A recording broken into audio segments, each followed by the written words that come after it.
Sam, can you see it all right? The screen share? Yes, we can Yeah. see. Sam, Okay. you're muted. All right. Sorry, I was muted. Yes, we can see everything is good. All right, good morning, everyone. We're going to go ahead and get started with our second day of TAO Days. We're really excited to be back, and we have a lot of information-packed sessions for you today. We're going to kick things off with our keynote with our founder and CEO, Mark Oswald, as well as a message from our partners at Uchida. But before we get into that, it's my pleasure to introduce Mark to you today. And also just a few items. You can feel free to drop any questions into the chat, use the Q&A, and any comments, please feel free. We want to have an active discussion.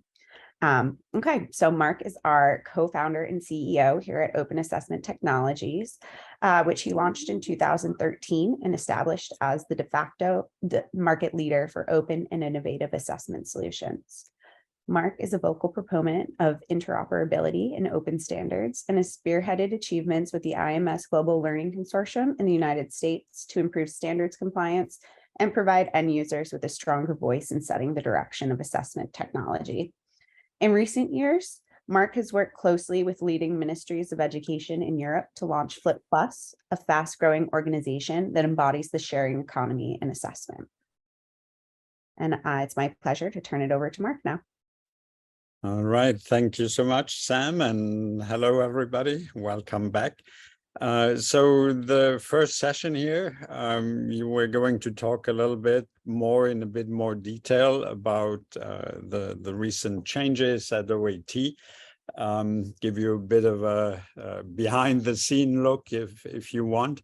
And then we actually pre-recorded a session from Hatakeda-san, who's the Vice President for Product Planning at Uchida Yoko. And who's going to talk a little bit about the work we've actually we have been doing together over the last 5-6 years in Japan. So the design approach, the customer's requirements by the Japanese ministry. So he'll go into a lot of detail there, and will be very interesting to actually see what they are doing and how they are using TAO. So you're very familiar with our company. We're now 10 years. We launched 10 years ago, but TAO has of course been around much longer. We launched through a joint cooperation between the University of Luxembourg and LIST, the Luxembourg Institute for Science and Technology. And TAO was from the very beginning born out of cooperation. And it was a couple of years into that a German research institute teamed up with us called DIPF, the German Institute for Pedagogic Research. And together with yet other institutions, we kept advancing the platform, which was born out of an idea at the University of Luxembourg. And it was 10 years ago that, thanks to our partners LIST and CITO out of the Netherlands, and later on ACT, we were able to build the company that we are today. And of course, just a month ago, we announced that the shares of OAT had been acquired by Uchida Yoko.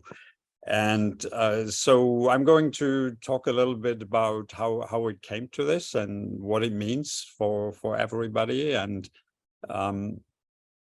so first, the first thing I want to point out is that the acquisition here, it's a transaction at the shareholder level, where the sitting shareholders or the previous shareholders basically sold their shares and they were purchased by Uchida Yoko, making them now the owner of the company. And OAT is a Uchida group company, the way we call it. And Together with the transaction, we received from Uchida a significant investment to continue building out the TAO platform, in particular the authoring side.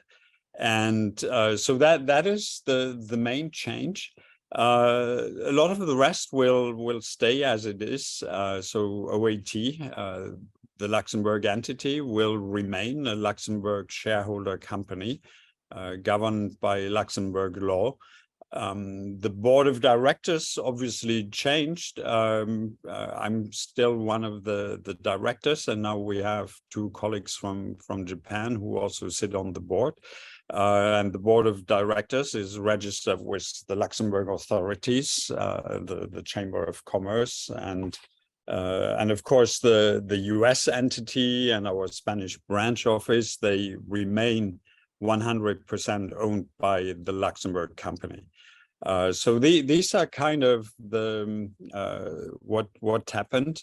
And if you look on how we got to this point, it was thanks to our initial investors, and of course also thanks to all of our users and customers that we were able to build a highly recognized and respected brand. And as you will see also, it's not just about a commercial objective here.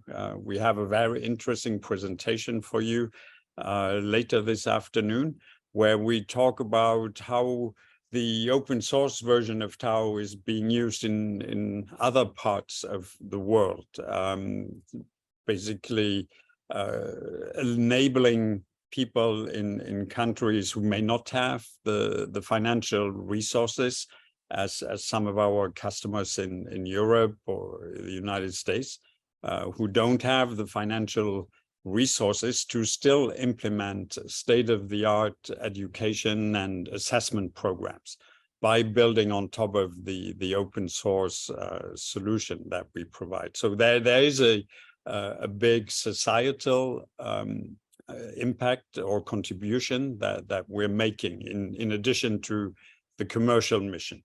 And so we got to this point thanks to ACT, CITO, and LIST over the last 10 years. And now, together with Uchida, we're going to focus on the next couple of decades in front of us. And the great thing, and that's why we feel strongly about this new partnership, is that Uchida Yoko, we've been working together for like 5-6 years already. We've known each other very well. We've developed the market in Japan together. And so there is a very strong and well-documented commitment to the open source business model that we represent. And I think that today, if you look at the assessment space, OAT is still the only one who's really pushing such a business model with success. And then there's also the commitment to open industry standards and of course to the TAO roadmap. And everything that we develop here, it trickles down from TAO Enterprise to TAO Ignite, which is more for small and medium-sized projects, and ultimately TAO Core, which is what everybody can really use. And so talking about specific changes or lack thereof. So if you look at OAT as a company, there's absolutely no changes on the leadership side. So myself, yesterday you had Patrick with me in the first session, Miguel, who's heading up finance and operations, and then Tama for the software engineering and cloud engineering, and so we have Ashley and Hato and Stephanie, and so the whole team is in place. Absolutely no changes, including at the departmental level. We have no organizational changes, as some might expect in when there's such a transaction. And of course, also with our business partners, there are absolutely no changes in that. And so now, in terms of our customers, when we were just a few days before we announced the transaction, I briefed our largest customers under non-disclosure about what we were going to say. So they were informed, and the feedback I got was really very positive. And I think the reason it's positive is because Uchida already has a reputation of being a major proponent of open source, also of One Edtech interoperability standards. They won an award last year at the One Edtech annual conference for their solution that we're going to see in just a few moments. And of course, their commitment to the TAO roadmap. Some of the functionalities we implemented for LTI 1.3 came thanks to the cooperation with Uchida and the Japanese ministry, and there's going to be a lot more, especially on the authoring side. So ultimately, I think what was very important for us, for our customers also, is that under this new ownership, we provide stability and continuation. And I hope I've been able to show how we're making that possible. And of course, steady leadership and ultimately participation in roadmap decisions. And we also have a session on this later today, the TAO user group, which is where we do present feature candidates and product direction, and where we work with you to help us decide what is more important and which direction we should take the products. And so later today, my colleague Dragos who's chairing the TAO user group, will go a bit in more detail of our plans on the authoring side, which we call TAO Studio. And it's really an opportunity, and I think also important for you to be in those discussions and help us prioritize and make the right product decisions. And so yeah, that's the highlights I wanted to share with you about the transaction that was announced a month ago.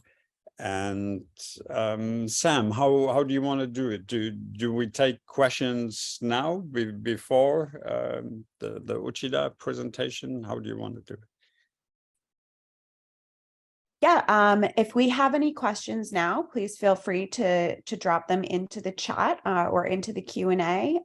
If not, we can take questions after our presentation with Uchida as well. So we'll give it, a minute or so, see if anyone has any questions now.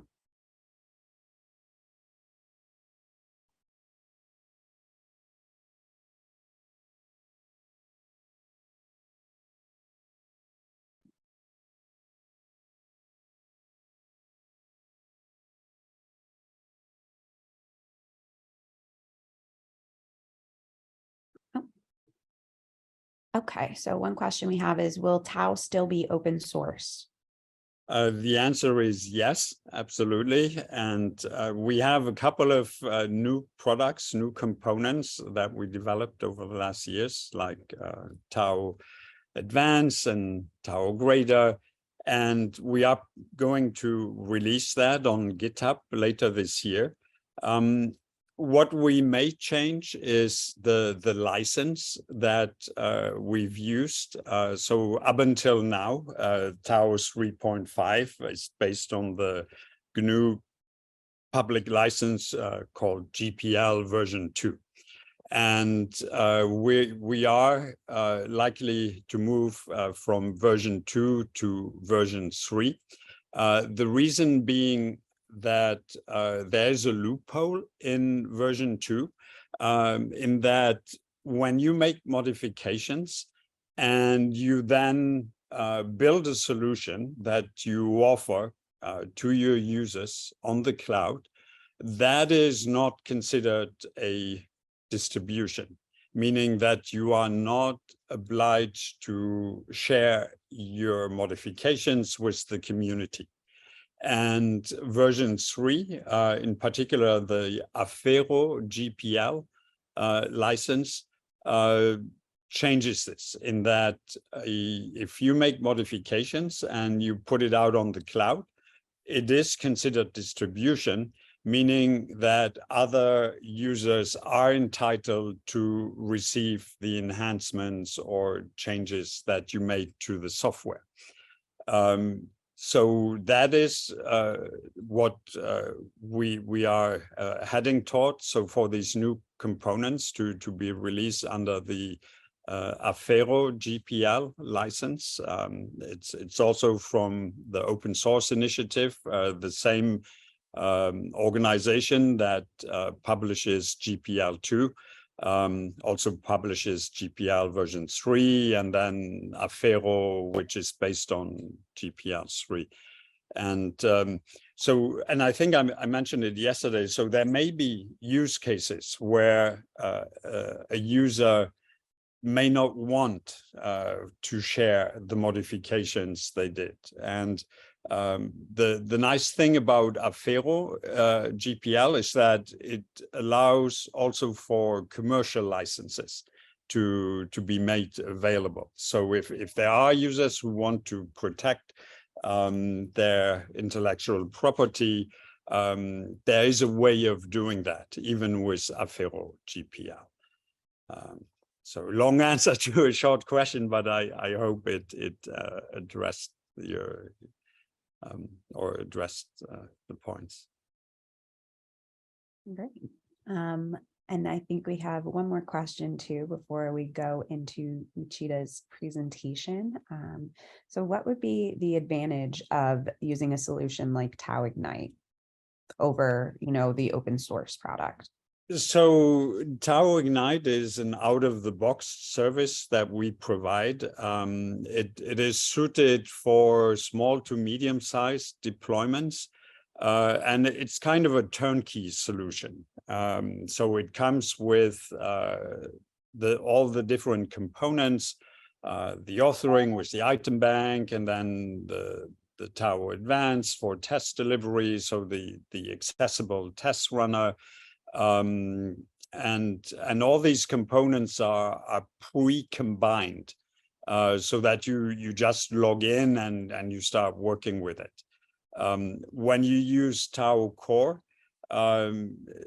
you have to do a lot of the legwork yourself. So standing it up in the cloud, doing your backups and so forth. So that is the main difference. So Ignite is an entry-level service, kind of, like I said, a turnkey solution, whereas TAO Core, you do all the system administration work and backup and all of that. Okay. So we're going to get into our presentation with Uchida if we don't have any questions, any more questions at this moment. And thank you for answering those, Mark. Let me go ahead. And so as Mark mentioned, this is a pre-recorded video from our partners, and I'm going to go ahead and play that for you now.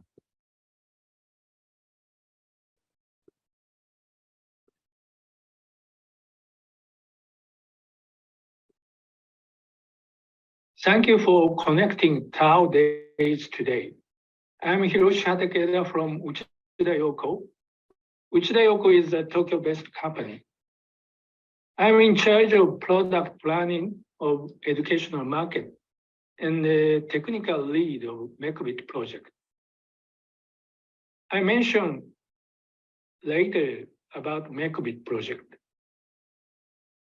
It is a great honor to present you here.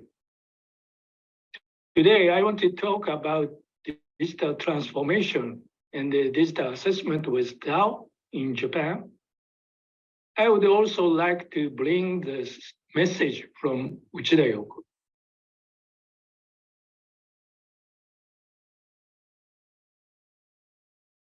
Today's agenda is here. First, I want to start the GIGA School program. It was a revolutionary program for jumping up the status in Japan. Next, I introduce MakeBit. This is a digital assessment system provided by Ministry of Education in Japan. And Uchida Yoko used TAO as an important part in MakeBit. Next topic, using MakeBit, schools need to connect to portal system. It's called Learning e-portal. I will explore this portal system briefly. Following these topics, I will answer the question, why did MOE and Uchida choose TAO? Lastly, I bring the message from Uchida Yoko for the future of TAO.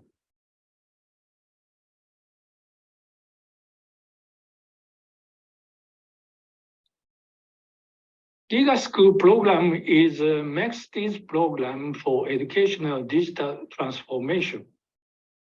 MEXT is a MOE in Japan. GIGA School program started in 2020. This program provided one PC or tablet device per student and a high-speed network in the classroom. It covers schools around 30,000 schools, and it covers students around 9 million students. Currently, nearly all students are given terminal devices. MEXT aims to achieve optimized learning for each student and more creative learning using data through digitalization.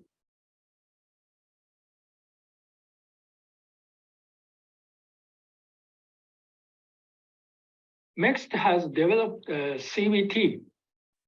CBT means a digital assessment system that schools can use nationwide.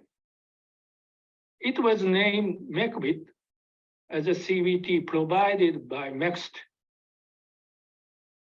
A prototype has been developed since 2020, and since the end of 2021, it has been open for use at any school across the country.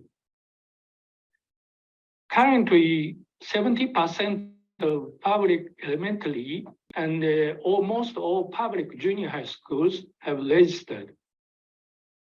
This number is equivalent to about 25,000 schools and 8.8 million students in nearly all school governments in Japan.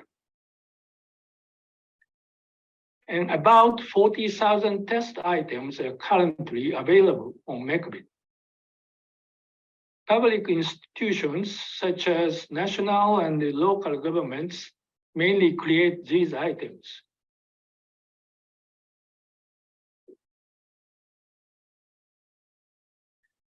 Schools can use these items and tests in their daily learning activities.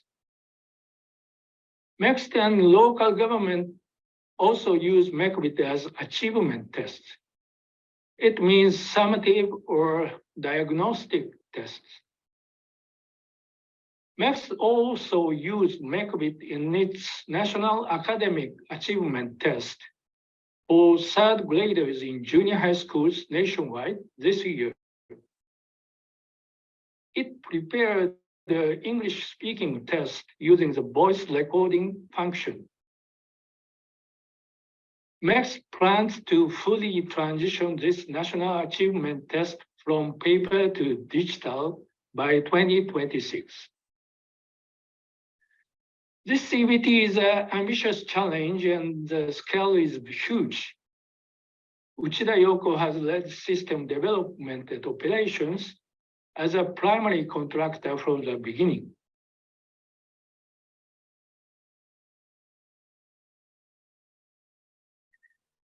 This is a sample screen capture of the English speaking test.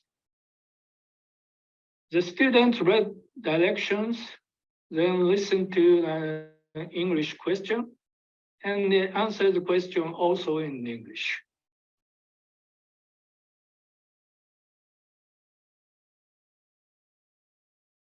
We use TAO as a core system of MacBit. It mainly consists of an item authoring part and the test delivery part.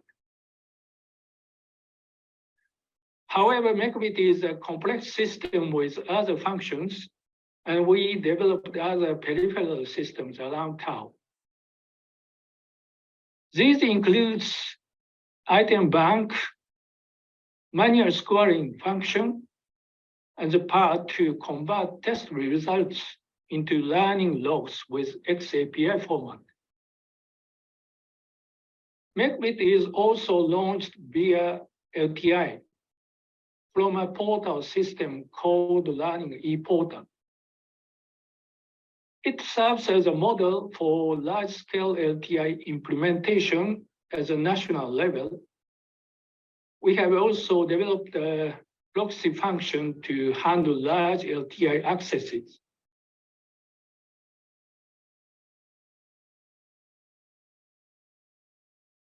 I will show you a slide mentioning the inside of MacBit. I think this is the first time I will explain this information outside of Japan. On the left is the test takers. This test taker accesses MacBit through the Learning ePortal via LTI. And the LTI access is handled by the proxy part in MacBit and passed. The item author creates questions using TAO's authoring function and then registers them into the item bank using a system for managed tests called Teams. In addition to this, there is a manual scoring system and a part that converts test results into XAPI format logs.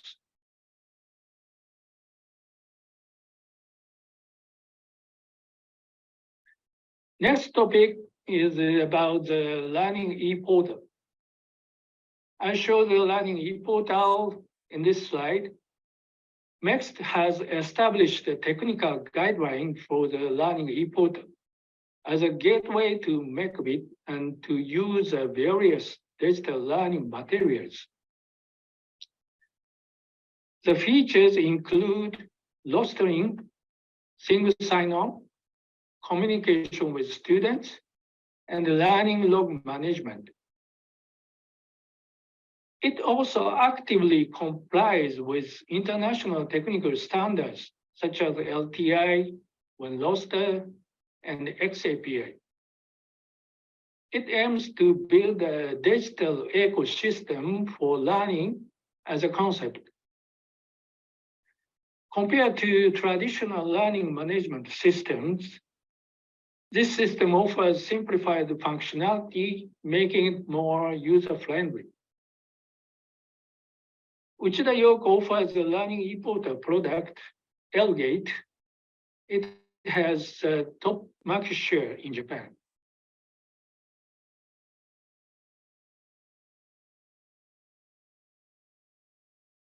Why did MEXT and Uchida Yoko choose TAO as a core part of MacBit? I think 5 reasons. First is open source software.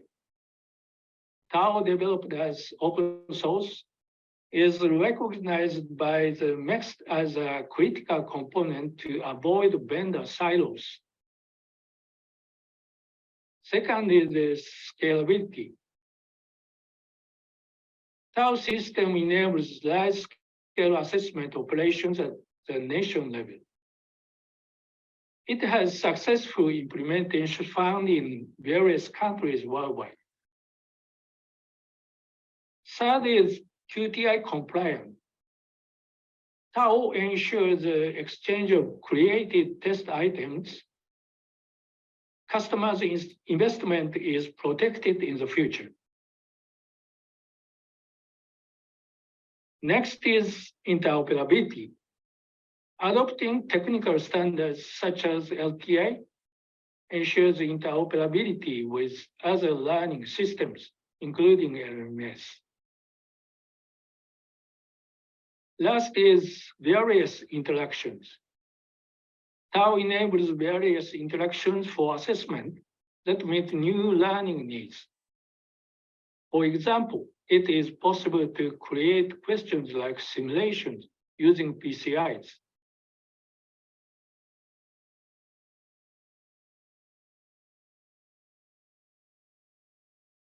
What's next? I want to bring the message from Uchida Yoko. Uchida Yoko welcomed open assessment technologies as a group member last month. Uchida Yoko aims to be a crucial partner in the digital transformation of education. We recognize the importance of the digital assessment field. Uchida and OET decision is based on the following. Stability and continuity is crucial for providing TAO, which is significant in national level assessment worldwide. We will continue to invest in TAO and focus on accelerating the completion of new generation of TAO authoring. The vision for the new TAO is to make it more intuitive and to meet advanced assessment needs. Accessibility is also a key requirement. We look forward to accelerating development with OET and the TAO user group.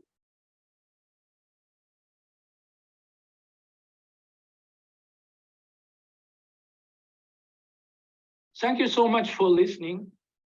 It would be my pleasure if this presentation would be helpful to you in using TAO. And I appreciate your feedback and comments. Thank you again.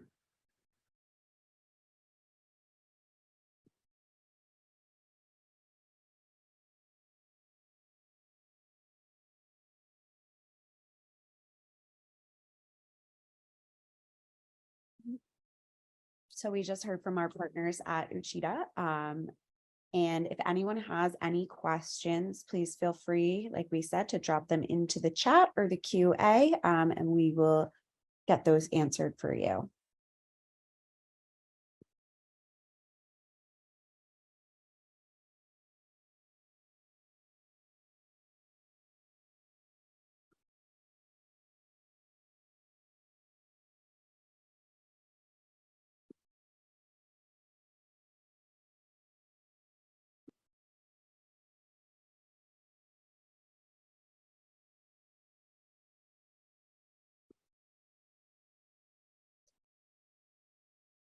So I think one thing that might be interesting for our audience to know is kind of about the different, how many schools or across the country where TAO is used. But it's across all prefectures in Japan. So it's quite a big opportunity. Looks like we have one question. Does outside of MEX CBT, does TAO have a big presence in Japan? Yeah, we have Hatakeda-san. He's connected. I don't know if he wants to answer it himself, but we have deployments at university level in different parts of the country for high stakes exams. And looks like we have a hand raised. If you are interested in asking a question, I am more than happy to unmute your mic. Please feel free to let me know in the, oh, okay, great. Okay, so Hadaketa-san is participating in the Q&A chat. Okay, so yes, so he's confirming, so besides the K-12 space, also at the university level with different universities in Japan.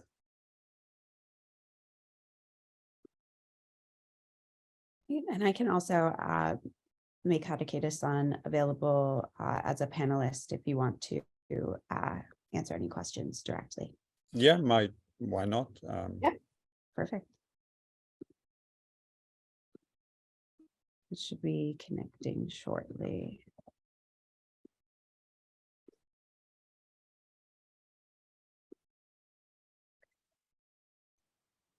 Oh, okay.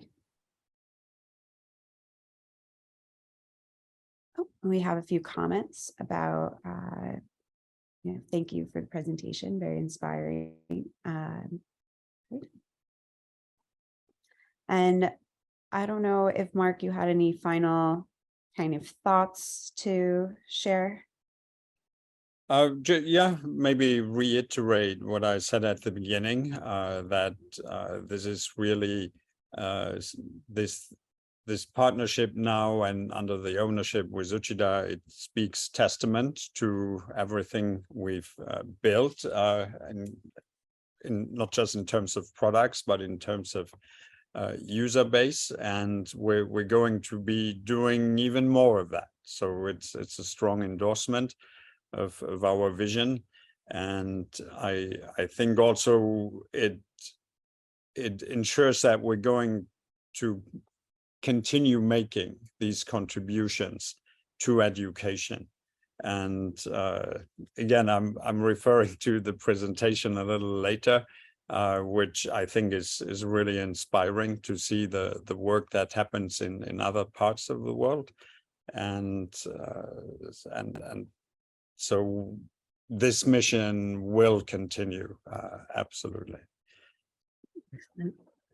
And then we have a little bit of time before our next presentation. So if there are any other questions that anyone has, okay, I see a few in the Q&A.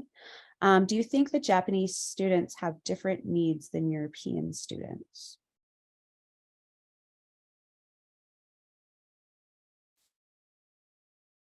And maybe this is a question that Hadaketa-san could answer in the chat.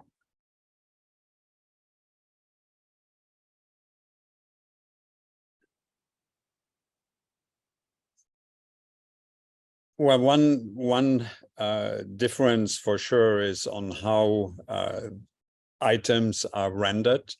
And part of the work we're going to be doing with TAO Studio is to implement QTI 3.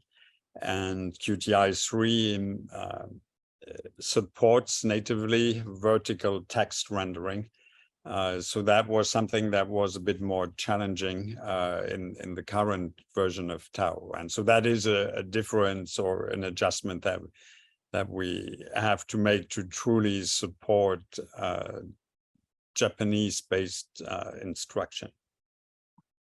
Makes sense. And it looks like in the Q&A too, kind of from a general sense, in terms of overall learning, taking a step back from the technology, it seems like students may have the same needs, but yes, in a digital environment could be quite different. Yeah, the solution scenario is different. So the Algate solution, it includes a universal access portal for the different stakeholders, which include teachers and students and parents. And it also includes an LMS component. It includes content libraries for instruction and for assessment. So it's really a comprehensive learning and assessment solution, all packaged into one. And so that is something that I think that is an approach that is specific to that was chosen by the Japanese ministry. In other countries, we see different approaches where assessment is more separated from the learning and instruction side. And then kind of countries in the middle where they're beginning to use it also more for formative assessment and moving assessments more into the classroom. So we see other countries beginning to go into that direction. Oh, and another question, it's a little more TAO focused. How many languages does TAO Ignite support? Good question. I'm going to turn to our product marketing team here. Maybe Andre, do you know how many languages work out of the box? Hello, everyone. So I don't know by heart, but I think over 10 languages. We are also translating to Japanese, for instance. We have several systems within Ignite, so not all of those have all the languages translated. We are focusing especially on advanced now.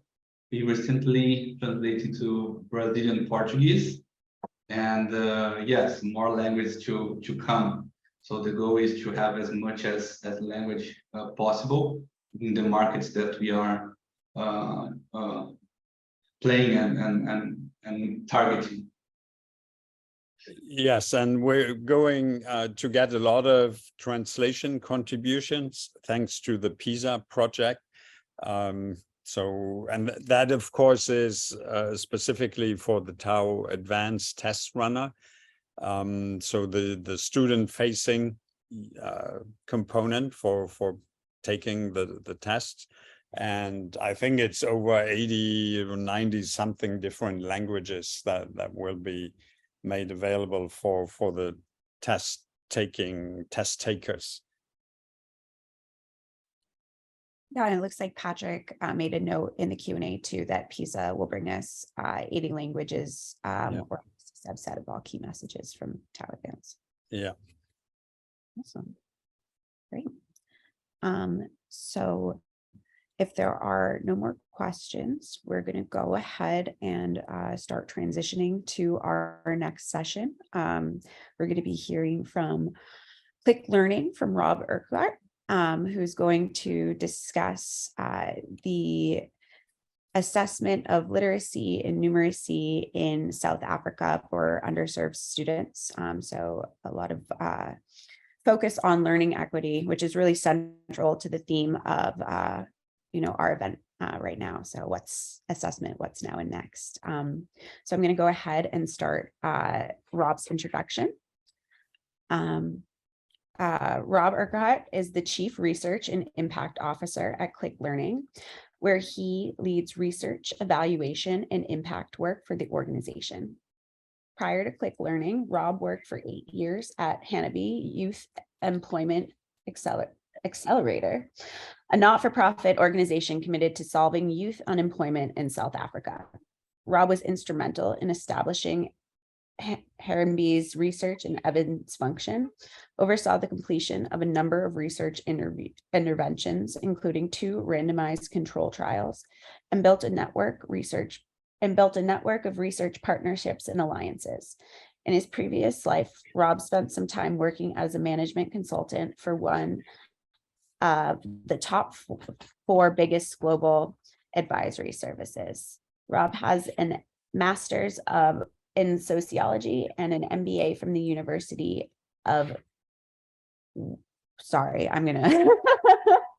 Witwatersrand. And it's my pleasure to turn it over to Rob. Well, thank you for that introduction, and I hope you can all hear me okay. I'm going to start sharing my screen in a second. Give me one moment. Figure this out. Go. Right, so good morning or good afternoon to everyone wherever you are around the world, and thank you for that very kind introduction and the opportunity to talk a little bit about our work today. As you mentioned, my name is Rob Urquhart. I'm the Chief Research and Impact Officer at Click Learning. And Click Learning is a not-for-profit organization that provides online numeracy and literacy programs to grow learners in underserved schools learning outcomes. And we have been around for 11 years now, and I'm going to talk a little bit about our work as a precursor to understanding our work with assessments and TAO in particular. So, you know, I think the key thing to sort of take away here is perhaps two things. I think the first is that in addition to this idea of improving sort of foundational skills in numeracy and literacy, there's a piece about also growing digital skills as a whole. And we have a hypothesis that by working with devices, you can start to lay the foundation of sort of digital competencies that are increasingly needed in the world that we live in. And then you know, a piece that is often under ignored, but that was brought home to me in conversation with some of my colleagues today, was that we create jobs actually for unemployed youth. And I'll talk a little bit about that process, but so much so that this in fact forms about 30% of our budget as a whole.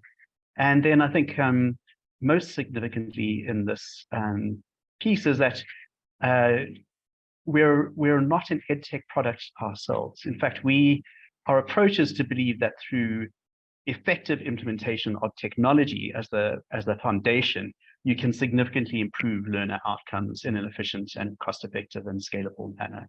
And I think many Edtech programs often forget that you've got to have the fundamentals in place to be able to deliver products that improve learning outcomes as a start. So what is the problem in South Africa? And unfortunately, is a bit of a dire problem. I've given there's a list of stats you can have a look at here, but the recently released 2021 PIRLS results show that 81% of grade 4 learners in South Africa can't read for meaning. It's a terrible statistic. It's in South Africa that takes our progress back 10 years. So the last time we had a result that was comparable to this was in 2011. So a lot of talk about us having lost 10 years of learning in that process. And some sort of further advocacy work has suggested that if we wanted to get all learners in primary schools to be able to read for meaning, it would take us 86 years to be able to do that. So there's a real literacy crisis in South Africa at the moment. I think in addition to that, you can add on the stat that 2/3 of grade 5 learners show no basic mathematical knowledge. And these are significant factors. In my previous work at Harambee Youth Employment Accelerator, when we kind of looked at youth employment outcomes, we found that those learners who had good marks in English and mathematics had a 10% plus greater chance of landing a job. And so when you look at the last stat of 2/3 of youth in South Africa unemployed, actually getting these fundamentals right of literacy and numeracy has a real bearing, a really strong bearing on their livelihoods and outcomes later in life. And so we're not just trying to address the current problem, but we've got this longer term view that if we don't address this problem now, we're not going to be able to address the very sustained unemployment problems that South Africa has amongst youth. And those sort of figures of 62% of youth who are unemployed have been very static over nearly the last 20 years. And so, you know, the flip side of that is what we're trying to do is we're trying to build and get learners back on track with their foundational literacy numeracy skills so they're able to build sustainable livelihoods into the future. So that's a bit about sort of our ambition, our sort of reach and what we've done so far as we work in 296 approximately schools from, this is last year's figures, around South Africa, no-fee schools in South Africa. So these are not private schools, these are government schooling institutions. We reached 211,000 odd literacy learners and 32,000 numeracy learners through our programs. And in the process of doing so, we created 750 youth jobs and had 18,000 assets under management in that course of so doing. A little bit about our process, and I'm building up to kind of the assessment piece, but just to give kind of context to that. So, you know, if I had to describe our process, this is not a simple case of we take technology and we dump it at schools, and then we load literacy and numeracy programs and bing bang boom. Learners are busy interacting and working with that. It's part of a very carefully thought out process of engaging the schools. So it starts at in very broad strokes with us engaging governments at a provincial level and a district level to see what the appetite is for our e-learning programs, then working with schools and principals to gain their buy-in and support for those programs, then running through a process of almost, if you like, auditing those schools. Are they able to, is their governance in good enough order? Are they able to cater for our programs? And once that's done, then we can start to put in place the infrastructure that is needed to deliver programs. So thinking about the devices that are needed, the space that is needed to store those, to be able to deploy those devices, how those devices will be secured and looked after. And from there, we move into thinking about, well, if we've got all that infrastructure set up, we've enabled schools to deliver the programs, then we look at the youth elements of our program, which is to find young people in the communities where these schools are who are unemployed, train them, invest in them, and develop them to be facilitators in the labs that we've set up to oversee the delivery of our products, our numeracy and literacy products, and work with teachers to be able to do that. So their role is in many senses, one is to help learners a little bit navigate the programs and assist with sort of tech issues, but also to be able to engage with the organization more generally about sort of operational maintenance and systems issues. I should also say that part of our infrastructure deployment is to provide connectivity. It's not just the devices, but it's also connectivity. And increasingly in South Africa's energy crisis is about thinking about what cost-effective and affordable uninterrupted power supplies look like to be able to run those programs. And so, you know, once we've got facilitators set up, we've got the lab set up, we've got the technology set up, only then do we deploy the programs themselves. Only then do we start with implementation of our literacy and numeracy products. So, you know, in a nutshell, I would say a number of things about this. Number one, we are experts at implementation. And in many ways, I would argue that our core capability is actually assets and logistics management in the forefront. The number two, we are key enablers of schools being able to deliver online literacy and numeracy programs. And then I think the third thing to say is we're product agnostic. So we are not tied to a particular product. At the moment, we deliver 5 products. We're expanding that to 3, and I'll talk to that in a moment. And then very lastly, I think we are data driven, and we have teams of staff in the organization who are working in real time to look at the underlying data around implementation and respond to that accordingly. So that is all by way of background to our work. And I thought maybe just to share with you is this is a lab in progress. This is an example of our work set up in a lab. You can see individual learners all on their own desktop. In this case, you can see the Wi-Fi connectivity in the background. You can see each learner has their own pair of headphones and is able to engage with our products individually.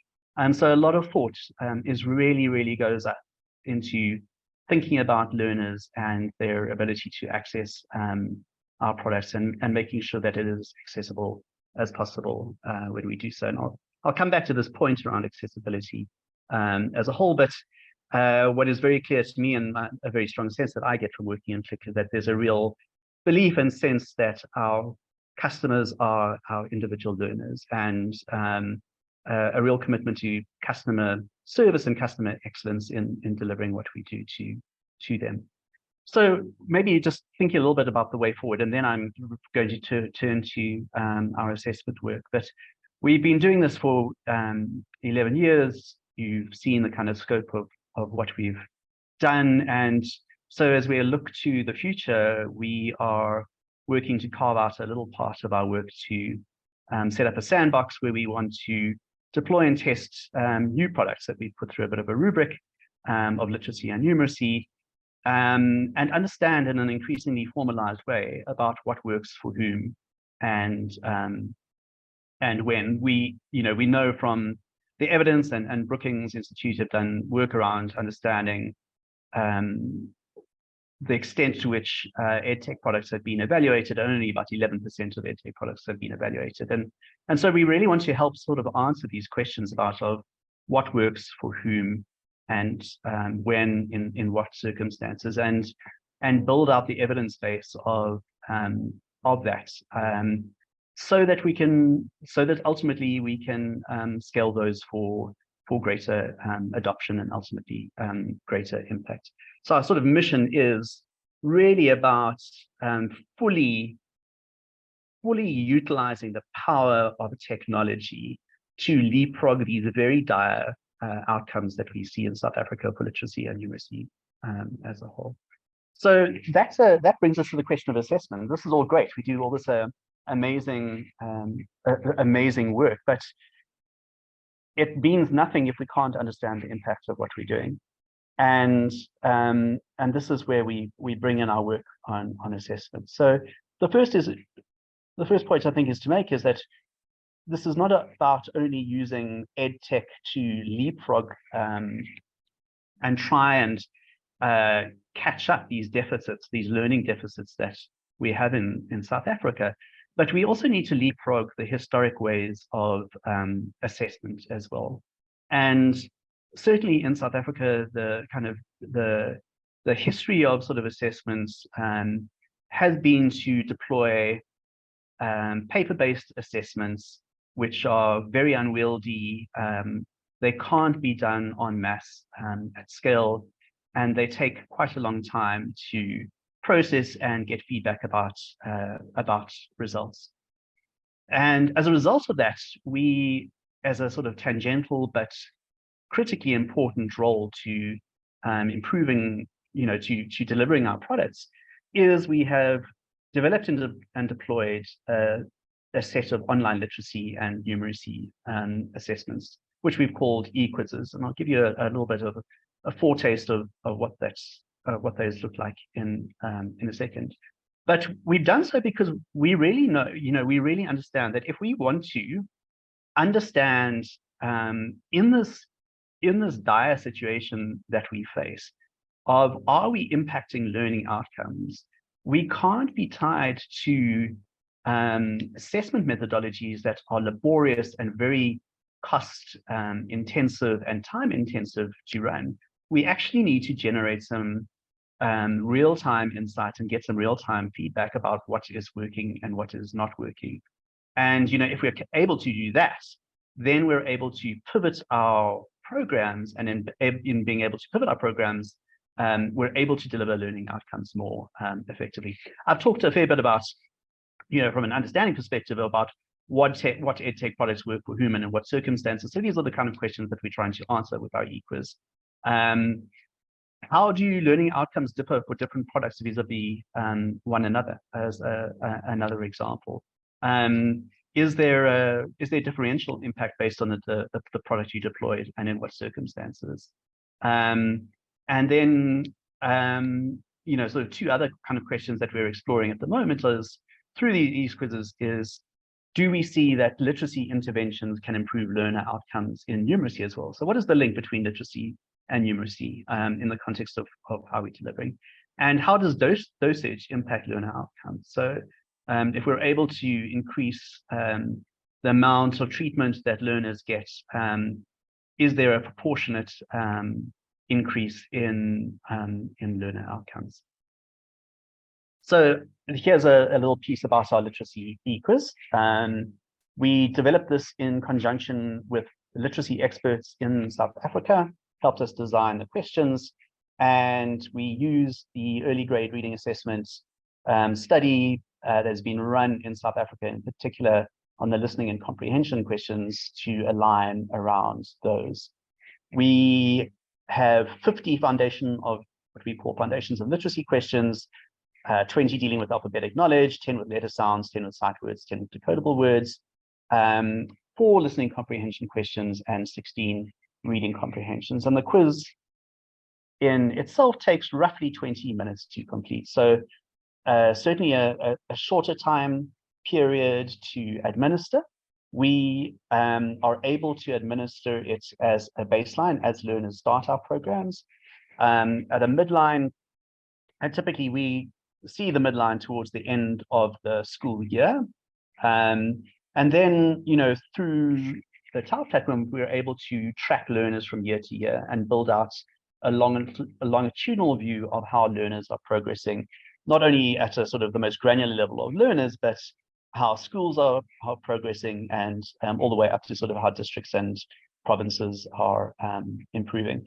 So a lot of agility from a sort of time perspective to administer, and a lot of capabilities to sort of roll up and roll down results when we do so. There was one other point I'd wanted to make about our quiz in particular, which has momentarily escaped me. I'll come back to it as soon as I remember. But maybe now to sort of just pivot to how we worked with TAO and why TAO has been such an important part of our solution.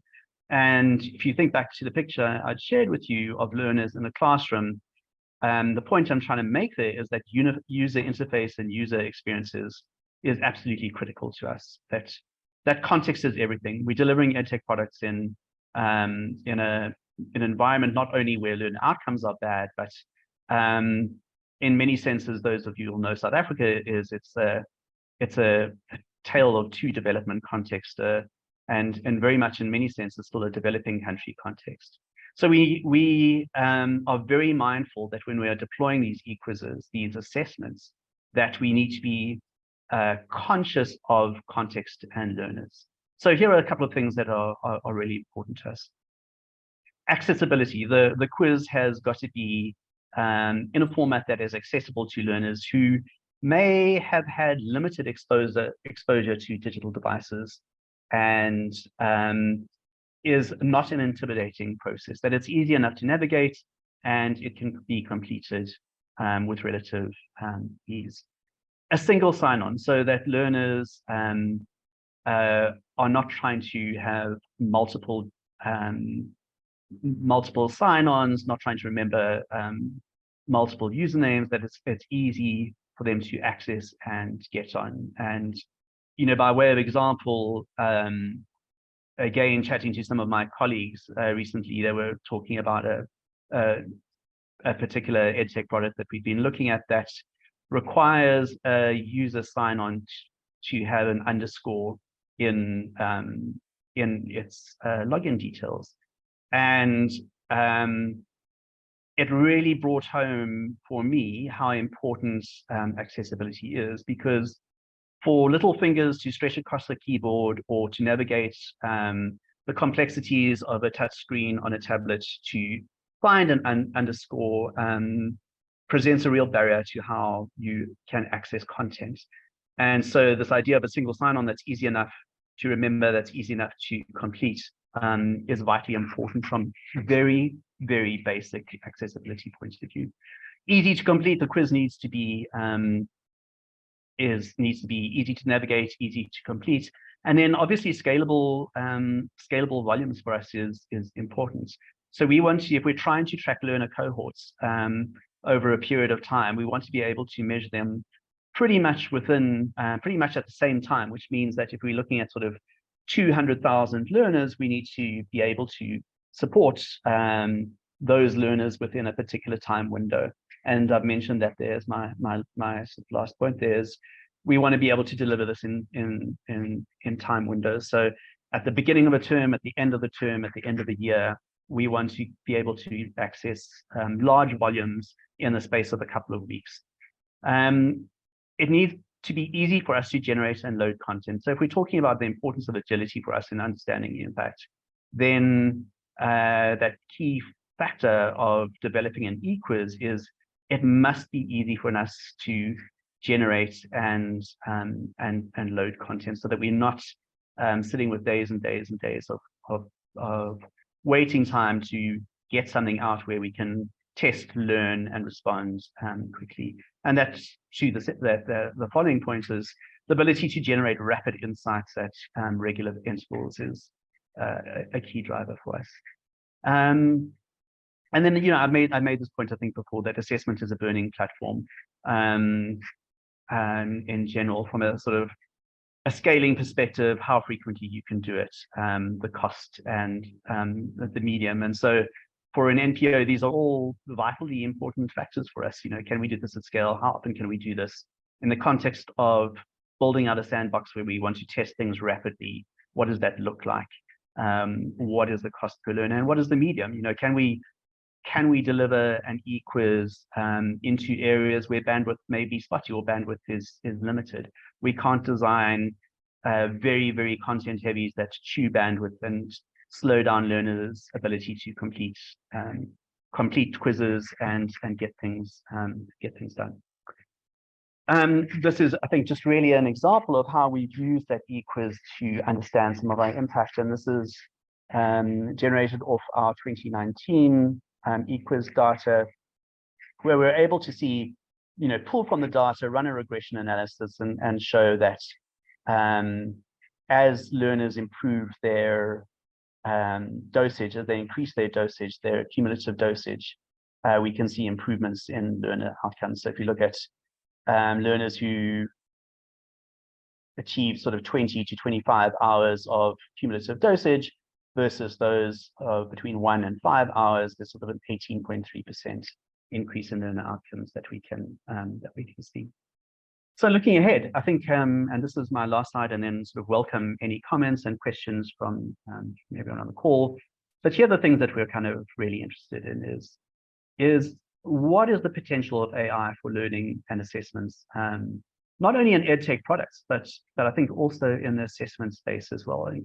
And AI, I know, is it's a very big buzzword these days, top of everyone's minds, but a lot of potential. And I think, you know, thinking about AI in a developing world context, in the context of South Africa, in the context of peri-urban and rural schools, in the context of spaces where bandwidth may be limited, is really, really interesting. And we're doing some preliminary work in thinking about this, but there really is this potential of AI to help leapfrog, as I said, not only the sort of learning outcomes, but the assessment outcomes. So it has this potential to provide personalized assessments to learners' levels in real time. So if we can use AI within our quiz context to understand where learners are getting things wrong, and this, I think, goes to the idea of sort of adaptive learning, is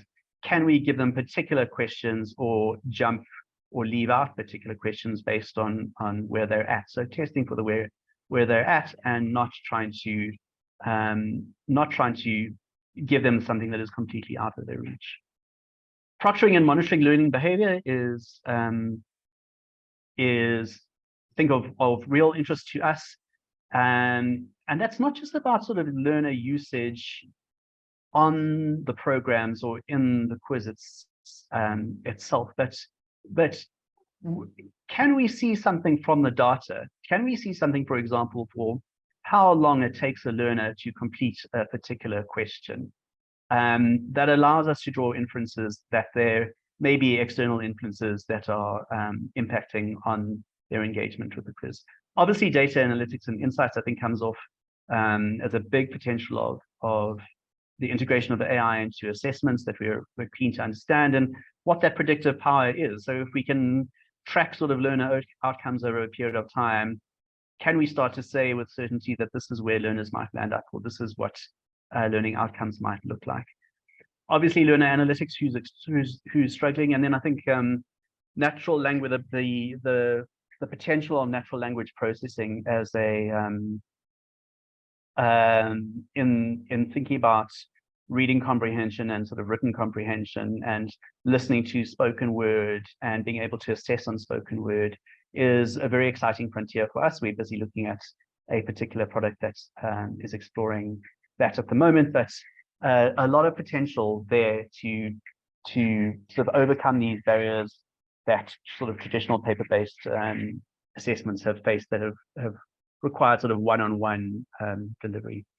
And so I'm going to I'm going to stop there and hear and see what questions people might have for us. Thank you, Rob. Very informative presentation, and very important to hear about how you're serving these countries. We have several questions. So how has your experience been with TAO so far? And would you recommend it? Yeah, absolutely. I think we've had a great experience with TAO. I think its scalability has been fantastic. You know, we've wanted to be able to reach large numbers of learners, as I said, in a very small period of time. So I think last year we assessed 146,000 learners within the space of 3 weeks. So it's vitally critical for us to be able to do that. I think so yes, we would recommend it. And I think the fact that we've been able to run TAO successively over a number of years, we've been able to deliver it in different ways, that we can think about it in a midline and an end line, that we've been able to front end it with, for example, with a video and voiceover that provides learners with a bit of a guide of how to navigate the quiz. These are all, functionalities, sort of granular functionalities that are really important to us. So if we think about that kind of user interface, that user engagement, and really thinking about, if you're delivering an e-quiz, what are the things that you want to be able to do for learners? We've been able to get that right to a large extent in that regard. I think some of what we have, one perhaps particular challenge that we've had is actually sizing some of the assets for the difference between tablets versus desktops, and just kind of getting that sizing right. It's, in the grand scheme of things, it's a relatively small problem, but overall the process of generating assets and loading assets and questions and content into TAO is very straightforward, and a relatively low learning curve to deliver even more than a proof of concept quite quickly is very much sort of our experience, that we can get up and running quite quickly. I think our own reflection on TAO usage is that we perhaps haven't used the full functionality of it, that the platform that exists as it stands. So I mentioned the proctoring capability is something that we haven't explored fully. But the point is that we're able to do exactly what we need to do with TAO in the context that we operate. Do we think that TAO can help with similar cases? Yeah, absolutely. I mean, South Africa is the depressing but exciting thing about South Africa is it's a challenging environment to implement in. It's an environment from an infrastructure point of view at the moment that is deeply challenged. Internet connectivity is not widespread, and often is the strength of connectivity is around urban areas. We have, as I mentioned, an energy crisis that leads to periodic blackouts or what's called load shedding in South Africa, where there isn't power for a stretch of a number of hours. And so, when you take into account those different types of challenges to be able to deploy TAO successfully in this environment, I think is a really good example that it has replicability into hard environments in which to deploy assessments. The fact that we've got it down to a 20-minute assessment, and that we can repeat that and run that, I think similarly speaks to an ability to provide a rapid but sound and very well curated test in challenging environments is testament to the fact that TAO can work in challenging spaces. How is the learner feedback in terms of digital assessment? Do the kids like it? Does any kid like assessment? I guess I would ask. I would ask the question. Maybe only the nerds. But yes. Do the kids like it? I think the question is perhaps phrased differently.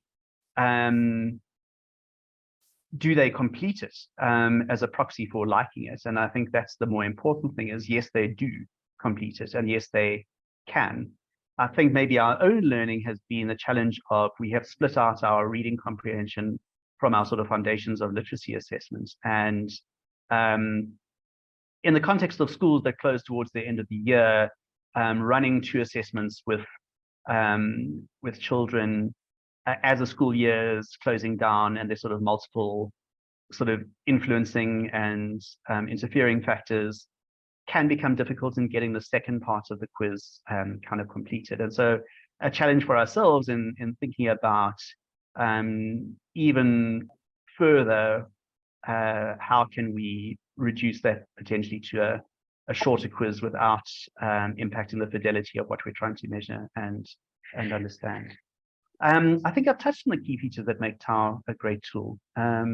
It's accessibility, easy to get up and running.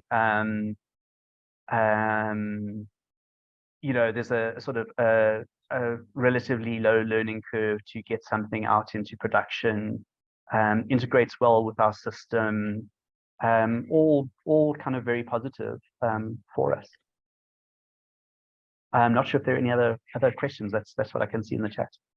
Yeah, I think there's a few more, and thank you for you know, your overview of kind of your experience using TAO. I think it's really important for other organizations and parts of the world to know that digital assessment can be implemented even in these challenging situations. So one of the questions we have is from was your previous slide, so it was just someone who had dialed in a little late, was your previous slide around attainment on your e-quiz showing that this increased as the children became more familiar with the format? No, so that is actually, it's a great question, and thank you for asking that. That was less about familiarity with the format and more about sort of continued exposure. So the amount of time that they had been exposed to or involved in Edtech learning products. So they'd been working in a particular product. So if learners had 25 hours of dosage of say reading eggs, then we could see an increase of 18% versus learners who had only sort of 5 hours. So it wasn't about familiarity with the quiz product itself. But that said, that raises a very good question, because the one thing that we are doing now, so I'm not sure if everyone on the call has seen the recently released RTI paper that looked at the comparison between a paper-based delivered assessment versus digitally based moderated assessment, and found that actually there was no difference in this randomized controlled trial that ran between a paper-based and a digital assessment. We are looking to replicate that idea ourselves to understand this idea of sort of familiarity and the digital divide, if you like. So in a couple of weeks' time, we will be running a small co-validity study in a couple of schools to understand whether if we had someone who was moderating our digital quiz, in other words, stopping learners at a particular point and saying, okay, let's all click on the letter B, go around the room, see if everyone's clicked on the letter B, and then moving on to a set of questions and sort of pausing, letting learners do the quiz, moving on, doing the next piece, versus those who simply completed and accessed a quiz where there was no moderation. There was sort of a very limited window of an example or two, video voiceover example or two, and straight into the kind of quiz process. So we've got this study that we're running in a couple of weeks to understand exactly this. Is there a digital divide? We know that there's not between paper-based and a digitally moderated, but is there a digital divide between a digitally moderated quiz, a moderated quiz, and simply a quiz that is administered without supervision, as it were? So a bit of a long-winded answer to the question of familiarity, but I think that's a good question to be thinking about in this context, is familiarity with the quiz, familiarity with the devices itself. And then it looks like we have one more question. Do you have an account management or technical support in case you have any issues? And how has your experience been in that regard? Super responsive. We do have, and I believe I see that Sarah is on the call now, and I think she's on the next panel or the panel too. But Sarah's been like very responsive, has been super supportive of us, very, very helpful in sort of answering our questions and helping us sort of not only sort of helping answer the sort of generic sort of technical questions that we may have, but actually helping us puzzle through how we might do particular things. So, for example, how could we administer a demo quiz to learners that doesn't score their results just because we want to get learners kind of familiar with something, versus administering quiz as a whole, all the way to thinking through more complex issues of sequencing and volumes, and how do we manage that, and how does that all integrate and come together. So yeah, big thumbs up for us on the key account and support side. It's been great. Great, thank you. Oh, and then, so how big is your team in administering your studies? How big is our team in administering your studies? Is that the question? Yes. So the core of Click Learning is a total of roughly 70 staff. And I would guess we probably have 2 or 3 people who are sort of integrating and looking at the e-quiz as a whole. But that's not a full-time part of their job. And I think that kind of just speaks to it's a low touch administration piece for us. It doesn't require a high bandwidth of resources to manage and support. And you know, I think that data becomes available to us pretty much in real time. That feeds through to our monitoring and evaluation team, and is sort of very accessible to decode and understand. So it's not honestly, it's not a big lift from a resourcing perspective to not only manage and administer, but I think to sort of do the back end hard yards work of the research and understanding impact as well. Great, that is, thank you for that answer.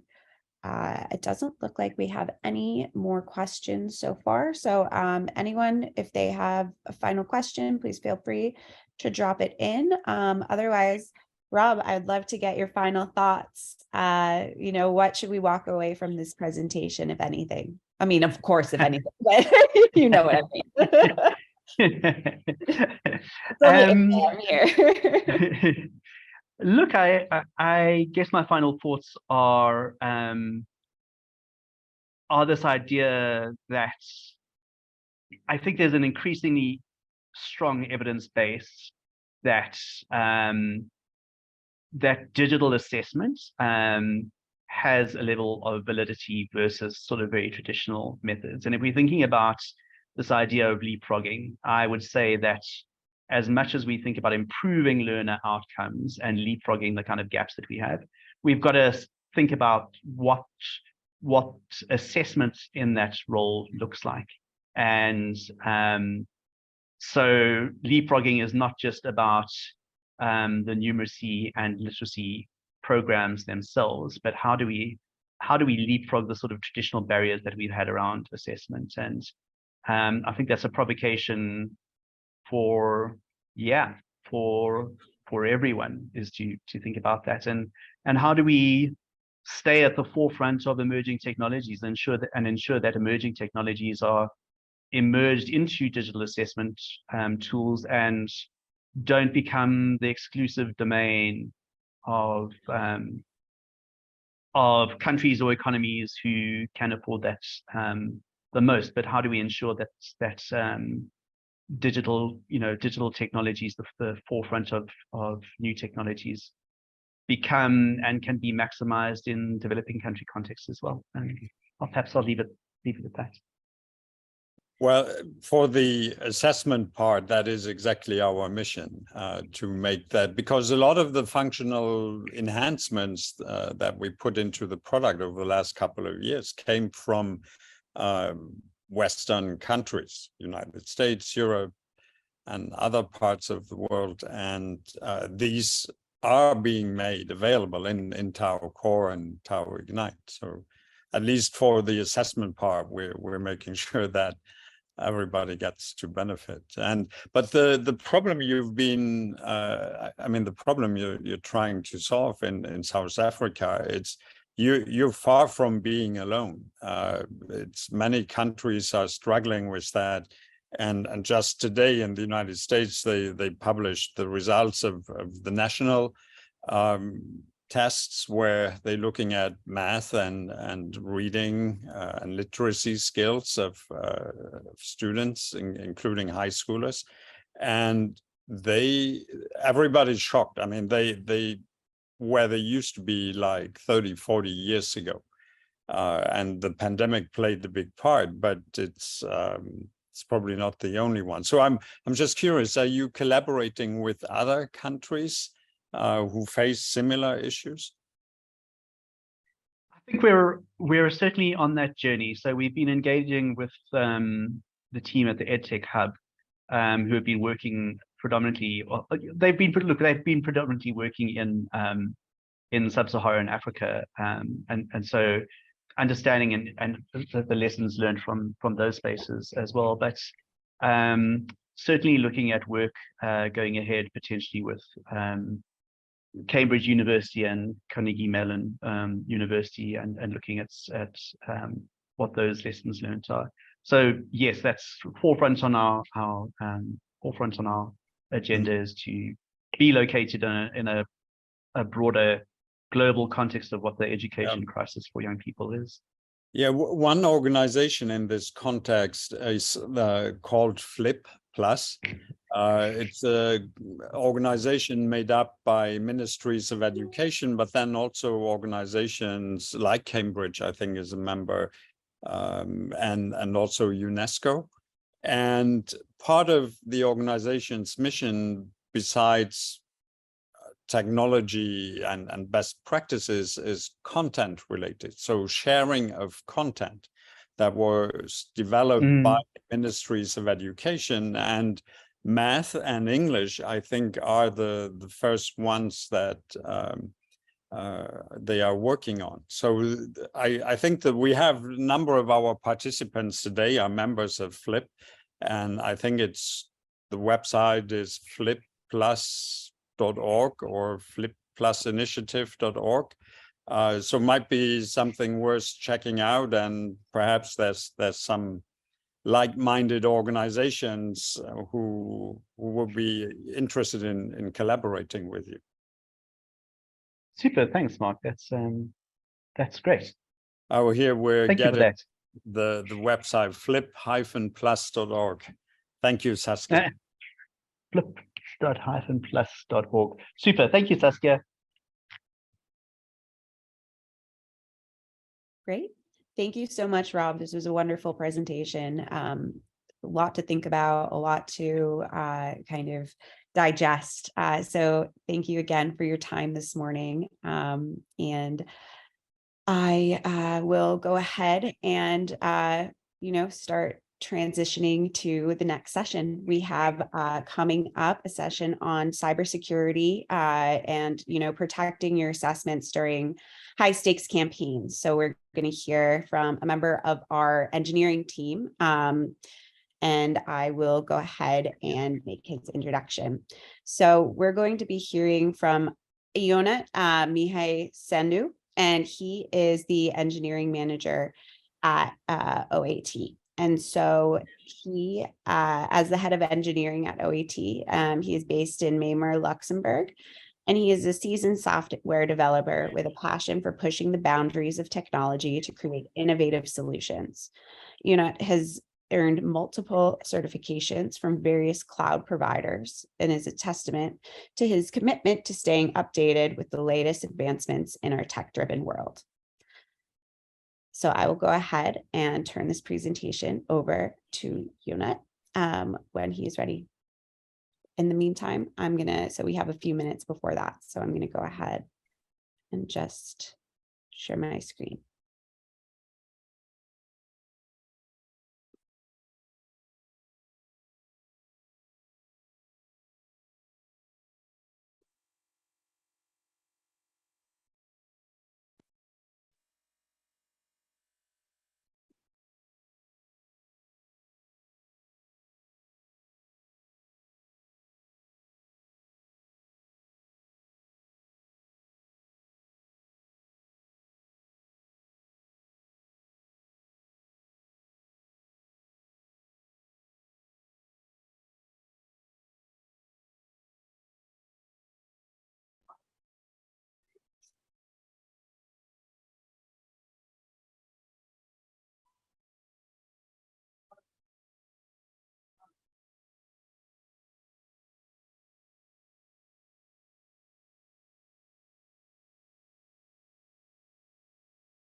Yeah, it seems there's some audio issues. Yeah, Jono, we could not hear you. Perfect. I assume now you're able to hear me. So that should be amazing. It seems that the panelist link has arrived a bit later than that. So hi, everyone. Thank you for your time. Thank you for being here. Thank you for giving me this opportunity to present the TAO Days cybersecurity call. I'm gonna try to share my screen if everything is okay, and then I will make sure that we're able to go through the talk itself. Please let me know if you're able to see my screen and if this is clear enough. Yes, we're good. Perfect. Thank you, Mark. In today's talk, we will be diving within some strategies to prevent cyber disruptions during major high-stakes events, of course. We will have the time for questions at the end, so please feel free to use the chat function to share your thoughts and questions as we go along. Okay, perfect. So, as my colleague said, I am the engineering manager within OAT. And in my pivotal role, I guide our teams to develop advanced software solutions, contributing to the growth and adaptability of OAT in the increasingly digital market.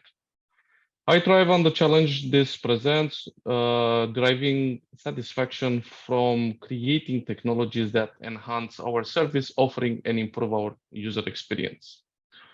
Beyond the professional realm, I'm also an enthusiastic swimmer, embracing the activity as a form of meditate balance in my life. My love for driving mirrors the passion, providing a thrill of exploration, a sense of freedom on the open road, and opportunities to engage with the new perspectives and ideas. With a philosophy rooted in continuous learning, adaptation, and the pursuit of exceeding boundaries, I approach every project with a blend of creativity and technical proficiency. My goal is to deliver solutions that don't merely meet OET expectation, but consistently surpass them. I'm going to go to the next slide. And within the era of increasing digital, the protection of our virtual assets becomes a priority of the utmost importance. Today, we delve into the pressing subject of cybersecurity, discussing how we can bolster our defenses to prevent disruptions during major events. And that is the purpose of my existing presentation. The common and damaging threats we'll discuss today includes DDoS attack, physical attack, ransomware, and data breaches. Understanding and combating these threats is pivotal to our success and the smooth execution of our campaigns. Also, other type of events that are high stakes. I'm gonna go a bit into the let's say definition of DDoS attacks, phishing attacks, ransomware, and then data breaches. I'm gonna summarily explain what do they mean by not providing a full lesson as the time is limited, and cybersecurity is a very, very complex field. So DDoS attacks is a type of attack that happens when multiple systems flood the bandwidth of resource of a target system, usually a web server. This inundation often results in a disruption of service, causing the target system to be inaccessible to intended users. Usually this is happening for our test takers. DDoS attacks don't typically lead to data loss, but they can be used as a distraction for other malicious activities or to damage a company's reputation by causing the service downtime. Phishing attempts, this refers usually to the practice of sending fraudulent emails. This is not currently used, or this is not a big threat within our day-to-day, but it's something to be taken into account as well. Ransomware. This is a type of malicious software or malware that encrypts the victim files. This normally within the events, as we have in place a lot of security applications, this does not somehow affect our OET platform in any way. So ransomware, it is malicious, but this cannot affect as we're web platform based. Data breaches. Data breaches is an event where information is stolen or taken from our system without the knowledge or authorization of the system owner. Any type of company may be a victim of a data breach. Stolen data may involve sensitive, proprietary, or confidential information, such as GDPR-related personal identifiers, or matters of let's say, security that the customer itself does not want to be leaked. Data breaches can result from various scenarios, including the exploit of system vulnerabilities or going through the actions of a malicious insider. So with that being said, my next slide would be about the CIA thread. And I'm not referring myself here to CIA, but to confidentiality, integrity, and availability. As you're able to see within my slide, often referred as CIA thread, is about preventing unauthorized access to information. It is equivalent of keeping our secrets safe within the digital world, so like a vault. Integrity involves maintaining the consistency and trustworthiness of data through its entire lifecycle. This means ensuring the data is unchanged from its source and has not been tampered within transit. Availability ensures that the data and services are available when needed. This is particularly important during major campaigns when a high level of service is expected. Why does this matter? I mean, it sounds amazing and it's a hot topic, but why? How does this matter within our case? This principle guides us within our effort to protect our digital infrastructure and ensure that our campaign runs without disruption. A compromise in any of those areas can lead to significant operational and reputational damage. So you can imagine that this is something that we would not like to have. As the previous presenters were providing information about OET, about TAO, we would like to keep the high standard and we would like to ensure that this is safely being treated, and this is something that we can always count on. How does this link to campaigns or major events? Integrity guarantees that our campaigns messages reach our audience as intended, without being tampered, and availability ensures our campaign is always up and running, providing a seamless experience for our audience. And with that said, I would quickly like to go to the principle of cybersecurity on the preparation stage. As we know, cybersecurity is, let me click that, isn't just about dealing with threats as they occur, it's about anticipating them. So our cybersecurity usually the journey itself begins long before any campaign is launched.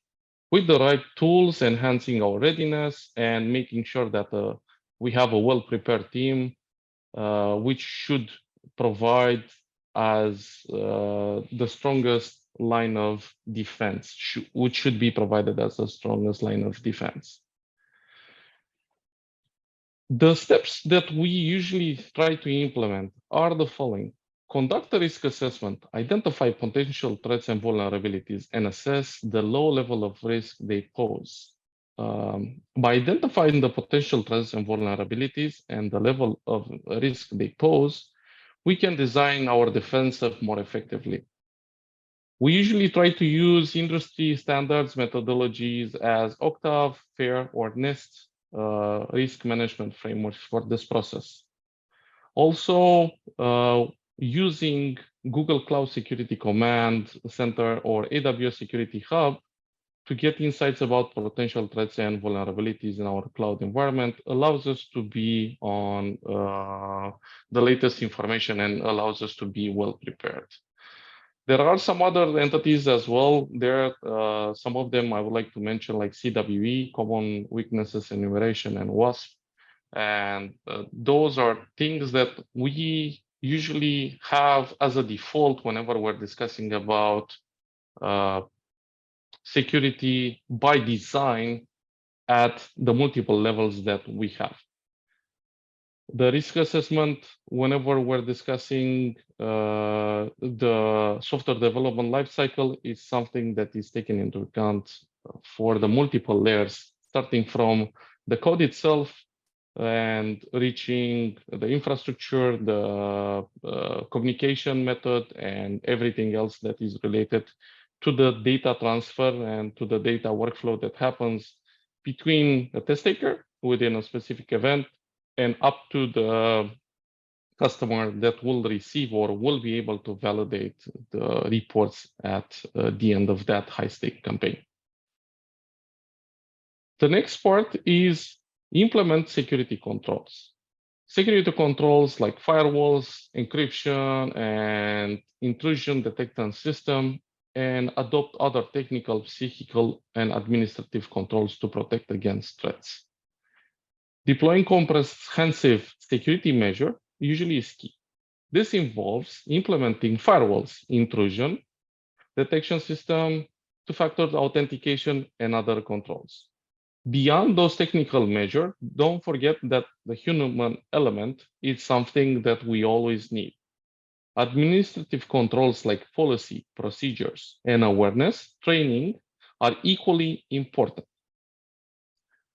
GCP Cloud Armor or AWS Shield provide protection against, as an example, DDoS attack.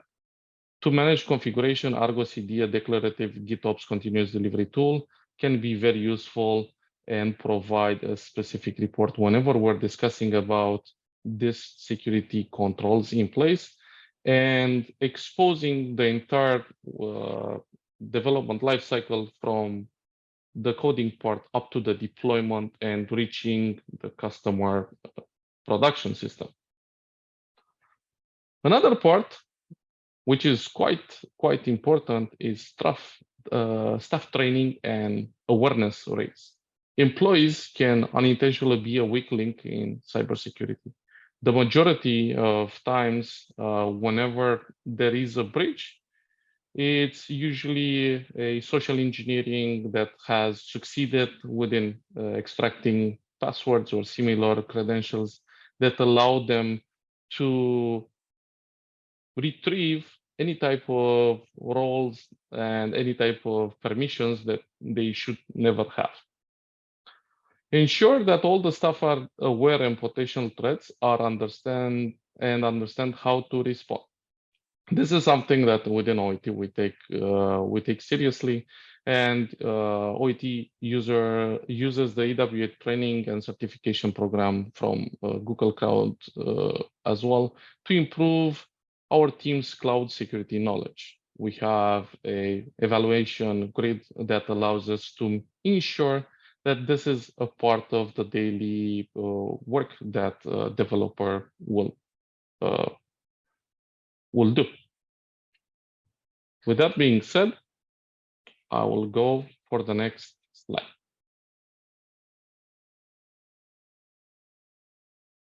Our cybersecurity does not stop. During the event itself, we have monitor and log as a default action. Continuous monitoring, like using Grafana, Prometheus for real-time monitoring of our application, is something that is a must. We provide usually strong visualization tools and metrics to our colleagues that are more business prone. And we have, of course, all the time from the cloud providers, tools that helps us to ensure and validate that everything is running as expected. A few examples would be Stackdriver and CloudWatch, besides the before mentioned. And we're always continuously searching to improve our monitoring and logging. Of course, what I just mentioned is at the infrastructure level, but please keep in mind that within OIT, within TAO as a platform, we apply as well audit logs. This allows everyone to ensure that they can view the information which is required for that specific event. And while discussing about that, we can also say that we provide capabilities for our customers to validate that the actions that the test taker is doing, they are normal actions and they do not trigger something like cheat or similar. I'm referring here about our possibility of remote proctoring and AI-powered validation while using that. As a part of the ongoing work, manage incident and response. Of course, sometimes it happens. If a breach occurs, a swift and effective response is crucial. Have a clear incident response plan in place. This is something that we do here. It is a part of our overall time to market and of our overall SLO and SLA agreements. Usually, we try to leverage the security scanner from either GCP or AWS, the guard duty for threat detection. We try to assess if a threat is detected, and we understand quickly that the services are integrated properly, and we have quick responses because behind the scenes, the professional support team is triggering this, and we are ensuring through trainability, as mentioned before, that this is properly set up. We also perform regular audits. Regular audits help identify potential weaknesses and ensure that all security measures are working as expected. This is also something that is being mentioned usually within the ISO 27000. And regular audits might consist of cloud policies, intelligence being applied, AWS config regularly checked and validated, pen tests and similar actions that are not only required by our customers, but they are within the spectrum of the engineering scope, and they are something that we do, and we are proud of making sure that this is a high standard process. The last part that I wanted to talk from the security principles is the post-event one. Once the campaign ends, our security works continue. So this is an ongoing event that usually is taken into account by engineering. And for that, we have post-mortem analysis, which allows us to analyze what went well and what didn't in terms of cybersecurity, and then identify lessons learned. I think everybody is aware about something called RCA, root cause analysis. So, and this is not just about the attacks that we faced, but also about how well our security measure worked and how effectively incidents were handled. Incident reporting and tracking system like Jira to document and analyze incidents and their handling is something that OIT has as a default process. And logging and analysis capabilities of GCP, BigQuery, or AWS Athena together and analyze data post-incident is something that is by default provided by our cloud providers. We also have the update of the security measure. Each and every cadence, each and every measure of time, we take based on the post-mortem analysis, we take security measures and we update them as needed to prepare for future campaigns or any type of other events that are high stakes. Cybersecurity are constantly evolving, so we should always update our defenses, and this is something that comes from experience. Using GCP Cloud Security Scanner or AWS Inspector to continuously check for vulnerabilities and update the security measure is also something that we usually do, and it's something that it's within our processes. Of course, after handling all that, continuous learning and improvements is something that we take on. As cybersecurity is a continuous process, it's always the time to learn and improve for future campaigns. And with that being said, I would like, and being aware of the time, I would like to go for the next part, where we are discussing about some specific successful events and where we applied cybersecurity and where we had study cases that would be something that everybody is glad to hear. So one of the study cases that I am providing right now is on-premises hacking script. Within a high-stakes campaign where the test taker tried to use a Python script in order to ensure that one of our security plugins is not able to disable the copy-paste functionality. Of course, our security plugin did exactly what it should have done. Here again, in order to bypass and to trick this security plugin, the test taker had a USB flash drive, has inserted within the computer itself, and that Python script was doing a similar action of a copy paste. But instead of pasting itself and allowing us to catch that, it was executing a behavior as somebody would type that specific information. So while having CAPTCHA in place, discussing about honeypot with our honeypot fields with our customers, which is a technique that involves adding an extra field to the form that should be left blank. And this not being something that we would be able to do because that would modify the content itself. User behavior analysis is something that we were able to apply, of course, because we had on premises proctoring and applying rate limit that can prevent the script from making too many requests. This has not worked. But what it worked, like I just mentioned, it was the user behavior analysis, the fact that even though we have proper HTTPS servers headers, this is something that was working on local. So even though we had the WAF in place, this is not something that was easily captured. So the only thing that worked was the human component, and that allowed us to upper hand the cheating session and then to terminate that session.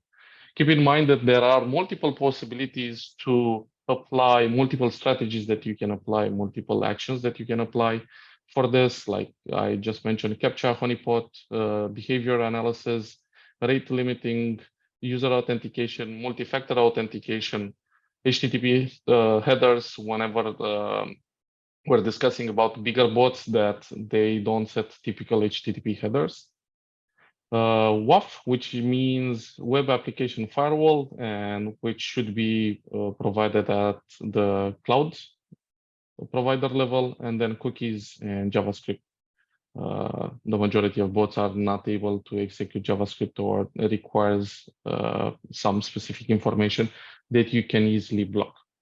So that was one case study which we were able to successfully upper hand and to terminate. The second case study is the fact that within place we have the LTI 1.3 protocol and internal communication. And I'm gonna talk here a bit about the environment manager, which is a middleware that is composed out of a microservice. So the environment manager handles LTI 1.3 protocol, and it serves as an intermediary layer of software to simplify the secure connection between learning platforms and external service tools. It also tackles authentication and key management. The middleware or microservice handles the OpenID Connect initiation and authentication service, and it strips and saves all the required information within a database that is not connected to the other services. So that is something that we are quite proud, making sure that we have a single point that allows us to have SSO in place and have all the LTI 1.3 protocol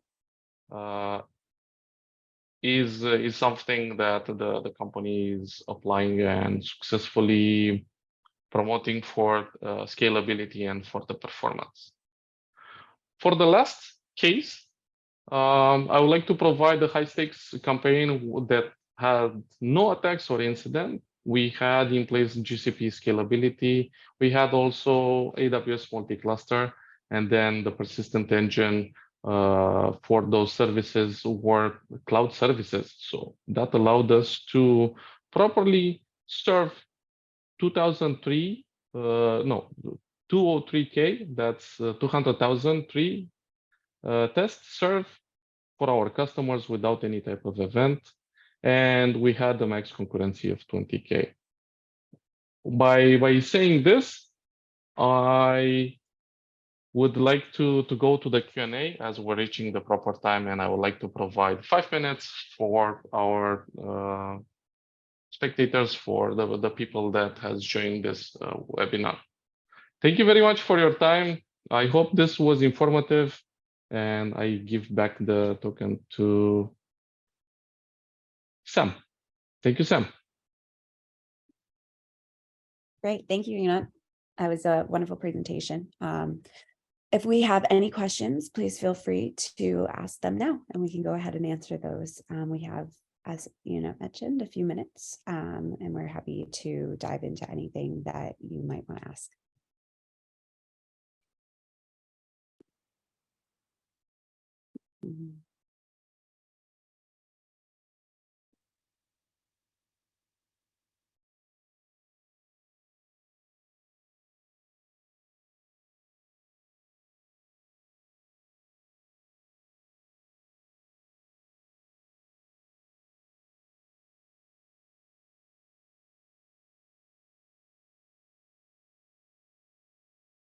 Then I would like to thank you for your time. I wish you a great day. I'm gonna stop sharing, and I think, Sam, you can take the token away. Thank you very much, everyone. It was a true pleasure. Thank you very much. Okay, we're going to go ahead. We have a few minutes before our next presentation. This is an exciting one. We're going to be sharing some tech tips for TAO power user. So maximizing your experience using the platform. We're going to show you a few best practices and some hands-on ways that you can really get the most out of TAO. So again, I'm just going to share my screen briefly as we prepare our next presentation.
Okay, great. We're going to go ahead and get started. I'm going to turn this presentation over to Andre and Sarah. I'm going to give a brief introduction first. So we have Andre Nunez, our head of product marketing, here with us today, as well as Sarah Kadiri Iglesias, who is a TAO solution specialist and has taken on a new product role as well. So to start with Andre, with over 15 years of experience and a passion for technology, Andre is deeply committed to driving the digital transformation journey. Specializing in crafting and launching digital products, his expertise lies in mapping product lifestyles from inception to release, meticulously assessing their performance through user feedback and digital analytics tools. At OAT, Andre has been making waves as the head of product, steering the strategy for the next generation suite of products. Currently, he is at the helm of two flagship products, TAO Advance and TAO Insights, leading them with a keen eye on user-centric innovation and cutting-edge technology. In addition to these roles, Andre spearheads the Ignite value stream, a vital part of TAO's SaaS offerings. His dynamic leadership in this admin exemplifies his commitment to delivering scalable, secure solutions and exceptional user experience. We also, as I mentioned, have Sarah with us too. She is a dedicated TAO solution specialist and account executive who is passionate about helping organizations transition to digital assessment while showing them how to maximize their experience to reach their goals in the EdTech industry. With a strong background in assessment technology, she has the vast experience to ensure organizations are able to successfully implement a secure and reliable digital assessment solution that meets their unique needs. So without further ado, I will go ahead and kick this presentation off to Sarah and Andre. Thank you, guys. Thank you, Sam. Thank you very much. And it's a pleasure being here in a special event for us at OIT. It's not only bring the news to you, to the community, but also listen to nice presentations. Yesterday, the AI was a really good one, right? I was impressed with the maturity that Duolingo has in this area. And yes, good to know what's going on assessments with the brilliant minds behind all those things. And today on our presentation, we'd like to give you a bit more, do a deep diving and give you a bit more about TAO, how to use it. It's our goal to ensure that you can use it in the proper way and get the maximum of it, and of course, make your assessment program even better. So there are some hidden gems that we know, and we'd like to uncover them and to give you a sneak peek of how to use it and perform your activities in a better way. Our presentation is gonna go through different areas. We would like to start off with showing you the best practice in terms of content organization. We all know that content grows over the time, and having a good strategy at the beginning is crucial for it. So Sarah is going to give us a bit of best practice, how to do it.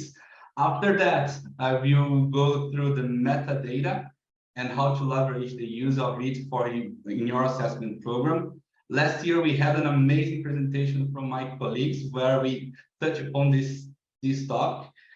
In this presentation, we'd like to go a bit deeper on it, and as well bring to you what the new features we have that can be used in conjunction with metadata.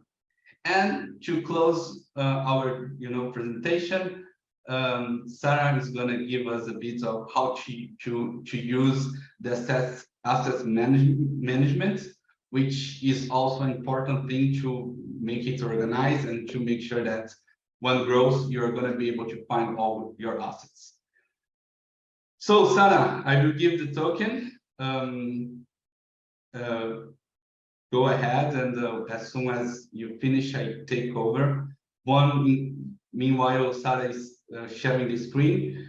For us, it's also important to do a hands-on. So not only presenting, but going through with you through the TAO and explain how to do this. Thank you very much, Andre. I will shortly share my screen with you guys. So as Andre mentioned, I'm going to give some, okay, I need to close this and reopen, sorry, some settings problems here, but I will shortly come back and show you the best practices for content management and structure in TAO. So just one sec.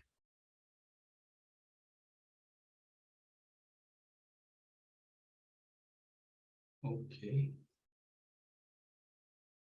I think she just has to adjust her permissions for screen sharing on her. Yes. If needed, I can also share my screen. Let's wait a few moments for Sarah.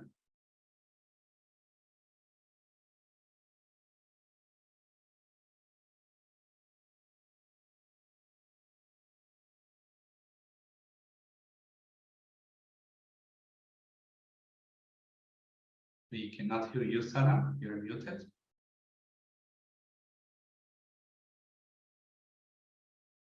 Sarah, you are muted.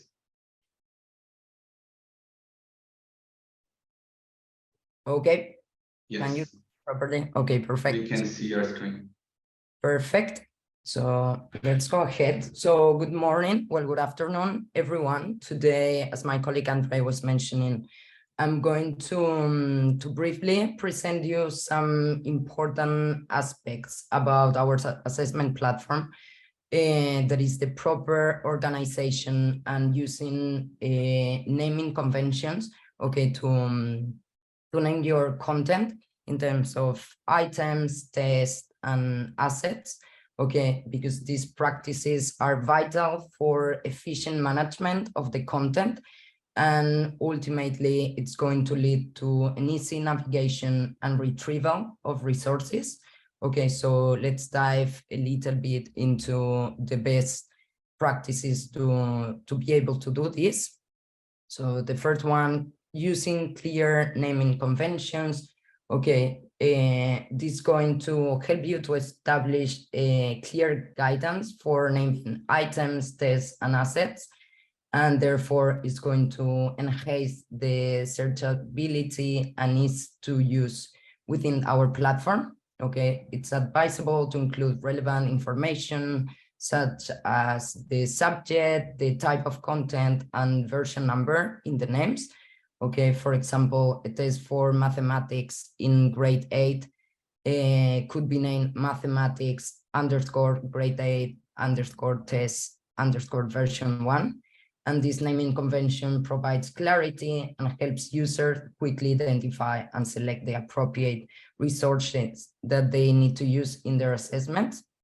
Okay, then by using this structure, okay, it's going to help a collaboration among all the users of the platform.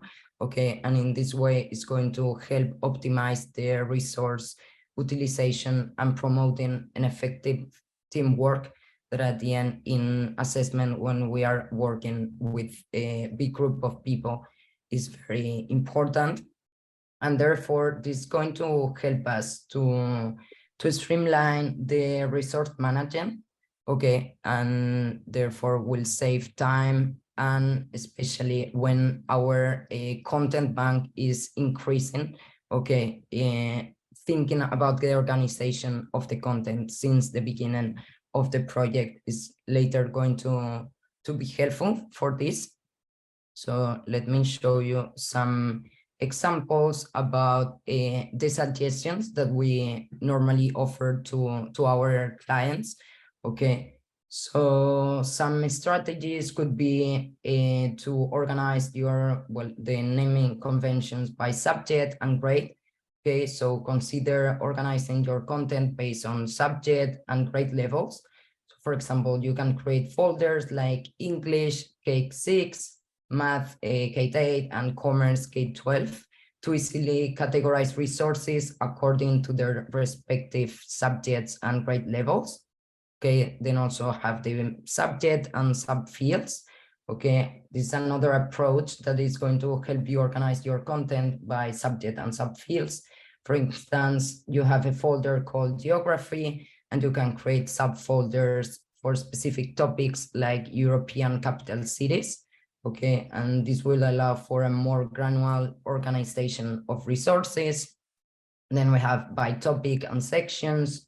So for example, if you have resources related to security guard training or any other topic, you can create a selection called security guard and further divide it into subsections such as section 1, section 2, and so on. Then for those that need some help with the workflow, if a lot of authors are involved in the project, okay, along with metadata that my colleague Andrew is going to speak about it later, okay, you can consider organizing your items and tests based on their status. This can be useful for tracking progress and managing workflows. So you can have folders or labels like draft, in review, approved, to keep track of the different stages of the development of the content. And then some suggested ways to name your items. Okay, you can name your items defined by the item content. Okay, it is often helpful to name your items based on the content. For example, if you have a mathematics test. For grade 8, you could name it mathematics AI underscore grade 8 underscore test underscore V1. And this way, the name itself provides information about the subject, grade level, and type of assessment. Okay, so then later you can easily identify where it is. You can also use a definition by order. So you can name your items based on their order or sequence. This approach can be useful when you have a series of items or tests that need to be completed in specific order. So then later you can use it just seeing the number. So you can name your items as item 1, item 2, test A, test B, etc. Okay, so following these suggested approaches for organizing your content and naming your content as well, you can ensure a systematic and efficient structure within a TAO. Okay, and at the end, it will make it easier for educators and administrators to locate, manage, and work with the resources that you need. Okay, I'm now going to show you quickly in the platform how it looks. At the end, we have these benefits of using organized content. It's like you have your content organized. It is easy to identify the items and the test and make modifications. Easy to use the items and include them in the test. Add the items by order in test, avoid duplicates, and it helps with large volume scalability. Okay, so let's jump into TAO. Okay, I have here created some folders. Okay, TAO gives you the flexibility of organizing your content in any way you want, depending on your use case. So some examples of what I just mentioned is, for example, item by status. So we have the draft, needs review, reviewed and approved, and the final version. Okay, so this way it will help you with the workflow, and each specific person involved in the process will know exactly what they have to do. Of course, here to help with this, we also have the access control. Okay, so we can prevent some users to either write the content, read it, or give permissions. Okay, so this is going to be very useful in teams with several users involved, to avoid removing content or copying content that we want to keep private. Then we have the subject and grade. So for example, the maths, and then we have K6 and K7, and then the item within that. We have subject and subfields, so English, and then we have grammar, listening, vocabulary, or even maths with equations and fractions. Then we have the by topic and sections. Okay, so then we have, for example, behavior, and then the section, and we would add the different items that we want to use in the test in here. So then later, when we are creating the test, we will be able to see the replication of this structure, and using the items and selecting them is going to be very straightforward. So this said, I'm going to give you the word again, Andre, so you can present metadata that is linked to this to help with the content creation and test.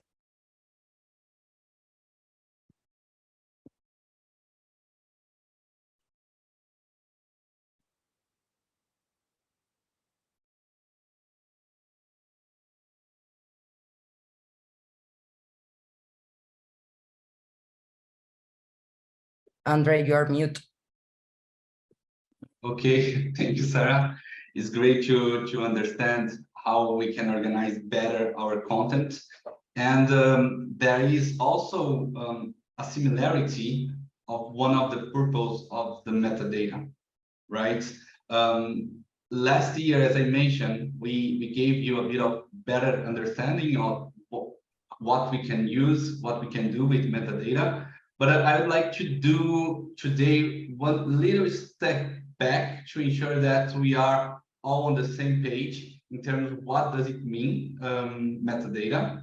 And I like to bring the comparison with a librarian, right? So imagine we have a library with thousands of books.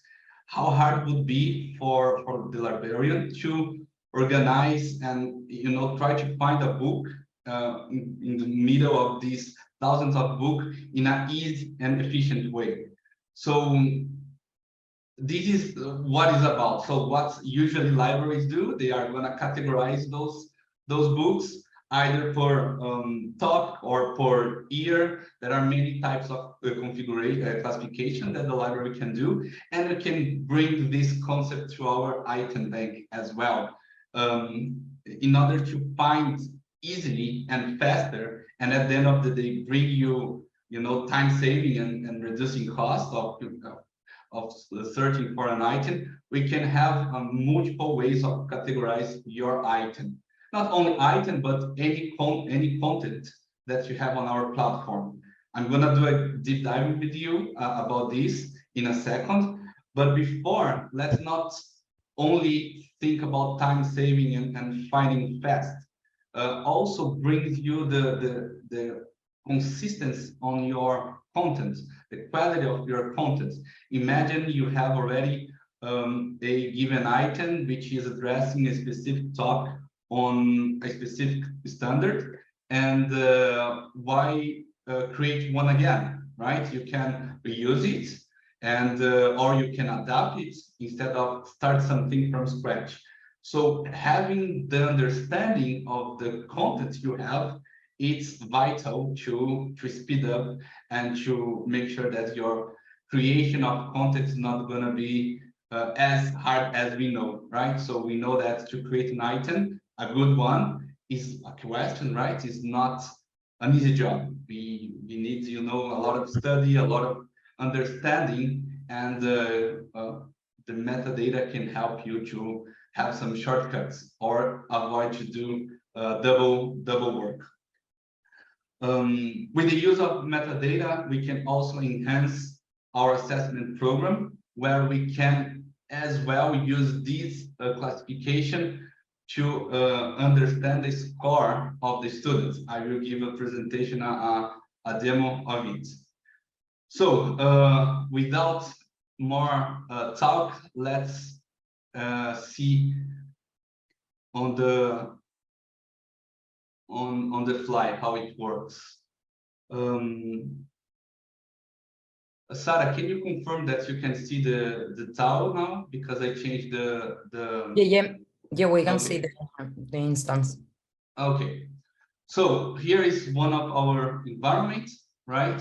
Where today you can the Ignite customers can use, as well as the enterprise customers can use. It's up to date. And from just for the sake of time, I will focus more on the item, metadata on item, but you could do classification, labeling your content on tests, on test takers, deliveries, and assets. So this is not only valid for, again, items, but all the different contexts we have. So for this example, I took inspiration from my colleague Sarah, and I organized my folder structure in subject and grades. In this specific one, I will talk about ELA, grade 9, and the configurations or classifications we can do in any level, or it means in any folder. If I do here on the the highest level within my structure, all the metadata is going to be propagated to the underneath levels. So in this case, where we can see, I have couple metadata here that I create before the presentation. There are some which is internal for our system and you don't need to even bother with that. And in this example, I create summary, I create keywords that's going to be helpful for you to find your content afterwards, the language of the item, what is the subject that is about what is the skill that is going to be assessed, Bloom taxonomy, and the modules. Here is just an example, right? You can, based on your context, create any type of categorization. And going even further, this is how would look like on your item. So as I mentioned, here is grade 9. Is also helping me here because my folder is organized by grade, subject, and you can see as well that we have different types of classification. In here, I can select one item within a list. Here, I can select as well, and in here, I can select multiple items. There are also more types of labeling or categorization where it can be an open text. Big one, right? As a good example is the summary. You don't need to get into the item. You can really just see the summary and understand what is this item about, this question about, and some of the keywords, which give me a connection to, okay, when we have those classifications, how can we use that? Before doing that, in a quick second, I will give you also an understand how you can create your own list. So in this example, I have some that I create up front, but as I mentioned, we have flexibility to let you create your list in the way that you want. And here is you can create how many elements you want and give the name of the list that you want as well. Once you are good with your creation, you can at any moment go to your folder and add a property here, giving the name, the alias that you would like, and selecting the type you want. In this case, I would select single choice, and I could use any type of list we have created. With this, you understand how to create the categories, you understand how to create a list for it, and you understand how to classify your content. But then let's not stop there, right? So the best thing of have a well-categorized item bank is to use and to get advantage when searching, right? And for searching, we have developed a different way of searching, which also considers the metadata, the classification you did in your content. And in here, you can select the folder. You can select any level of folder. For this example, I will select the one that I worked. And you can add some criteria. So criteria which you use on your classification. So for this one, I will get modules, right? And once I click on the box, I can select all types of all items in the list that I create. In this case, I'm gonna go with grammar, and I'm searching. And in here, we have all the information of this item. But sometimes, well, you don't want to see all of those, right? You would like to see reduce or even enhance your list, enlarge your possibilities. You can add or remove categories as you want. So in this case, for me, I don't know, the language is not something which makes sense for my example here, and I just would like to see this. And okay, I found my item. I don't need to create a new one that will involve this type of the goal of this item. I can quick view the item and get a preview of it. And yes, in this way, you can really search in a quick way, faster way, and in an efficient way as well. So this will avoid you to create items that you have already, and also if you want to adapt the ones that you have. Okay, So this is one of the possibilities. So classifying to help you on search, but let's go beyond, right? I mentioned in the one of the goals is to also use this classification as part of the scoring, and for doing that, for the categories, the properties that you would like to use on your scoring, meaning that imagine for ELA that you'd like to understand from the student score what is the total score of this specific test that will that is linked to grammar. Okay, in this case, I'm taking module as example, and in order to ensure that you can and not going all properties categories as part of the scoring, you need to select here when you create where you create the property, you need to select this label.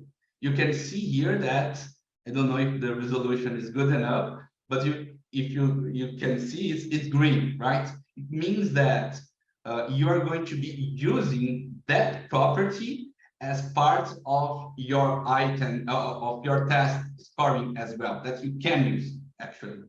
Once you do that, really good, you can go to your test.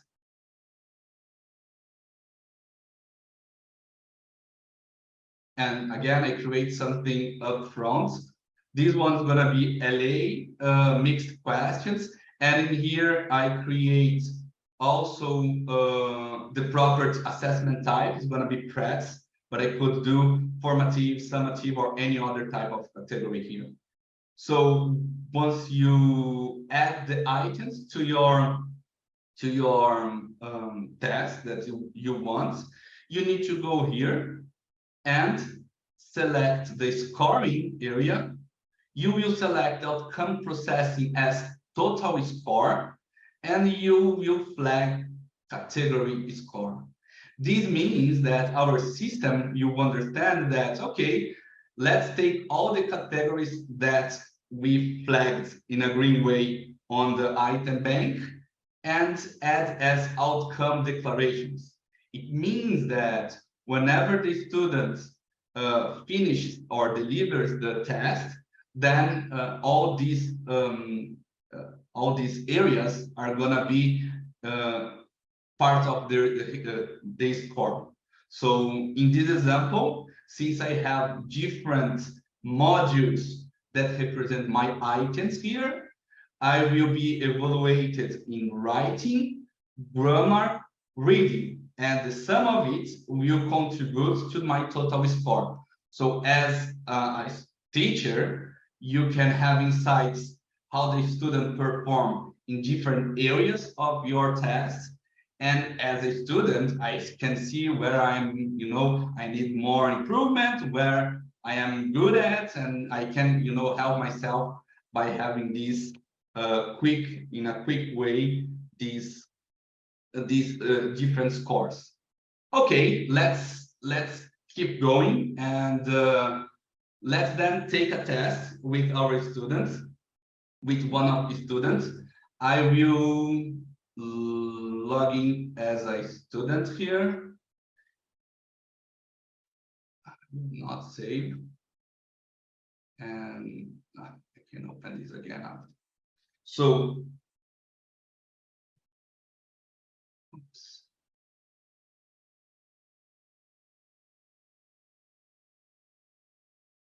So at this moment, I would hope that most of you know one of our flagship product, which is TAO Advanced. And let me open my responses here. So I hope that you know TAO Advanced, but this is the brand new and accessible test runner. So if you have a comparison with the previous one is still robust enough, but here we brought to the next level. So the student has a really good user experience, and as well is fully accessible. The goal of the presentation is not go through the TAO Advanced. So this is the reason that I will not give you much information about it. But if you want don't hesitate to reach out to us and we can give you more information about TAO events. So here is my first response. In here, simple one, multiple pass, multiple choice, where I can select only one. Here, another one, which is extend text interaction, usually used for essays. This one is what we call hot text interaction, where you can, as a teacher, put some spelling or mistyping words, and you expect the student to select what is wrong. And finally, I will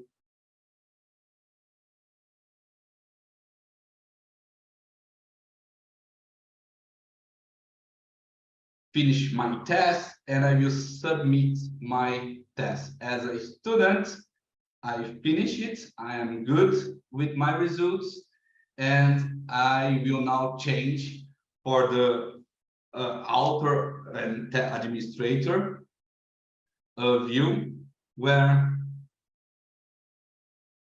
you can see the results of the students. So this is the one that I just did under 3. As you can see, I had some tests before. Other students took the test. And in here, if you remind all the categories I showed you, you are going to say that, okay, I can't remember writing, grammar, and reading. And the way of understanding it is, okay, from the score of writing, I have 0 points from 40, okay? And you may ask, why this is happening? Well, this is happening because this is an open-ended question, and we need another product or another module of our suite of products to do the open-ended grading. So once I do this, I finish my grading. The idea is that the test variables, the score of the student, will be recalculated, and the student will have the final score considering all the categories. Let's quickly do that. Just a side note in order to ensure that you know how to do it. For any item that you foresee that is going to be human graded, you need to, when creating your item, you need to define what we call outcome declarations. That is can also be known as criteria or rubric blocks. In this one, I select 5. Yes, those 5s are the ones that I added. You don't have any limitation. You can add as much as you want. In here is going to be word choice.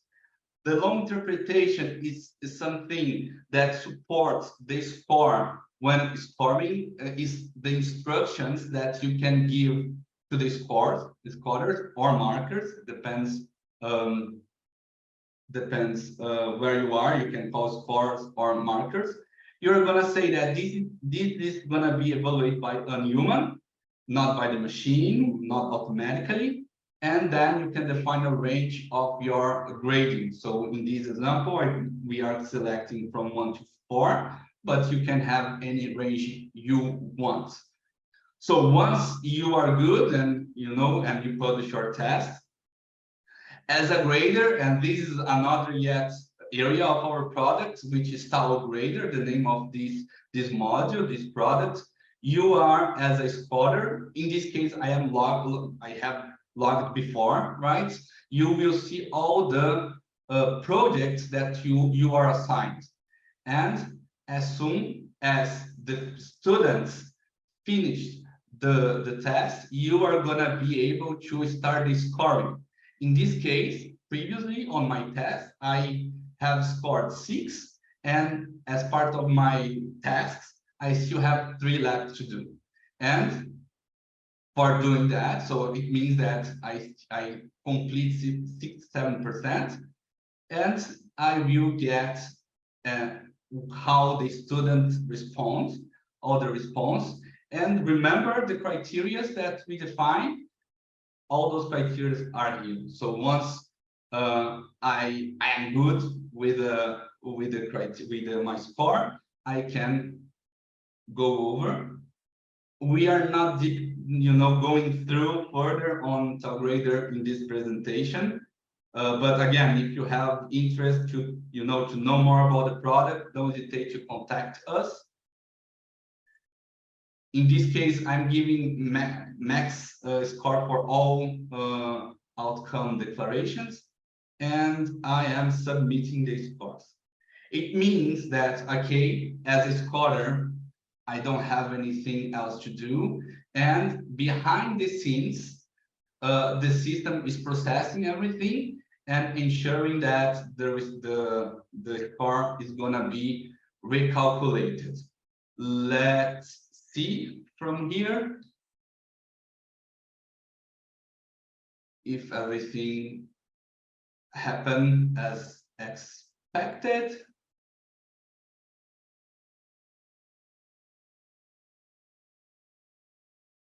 And here we go. So remember, and I did, oh no, this is all right. You remember that was 0 here, right? So it means that we got the scores from the human grading, and we reprocess and give to the student the final score.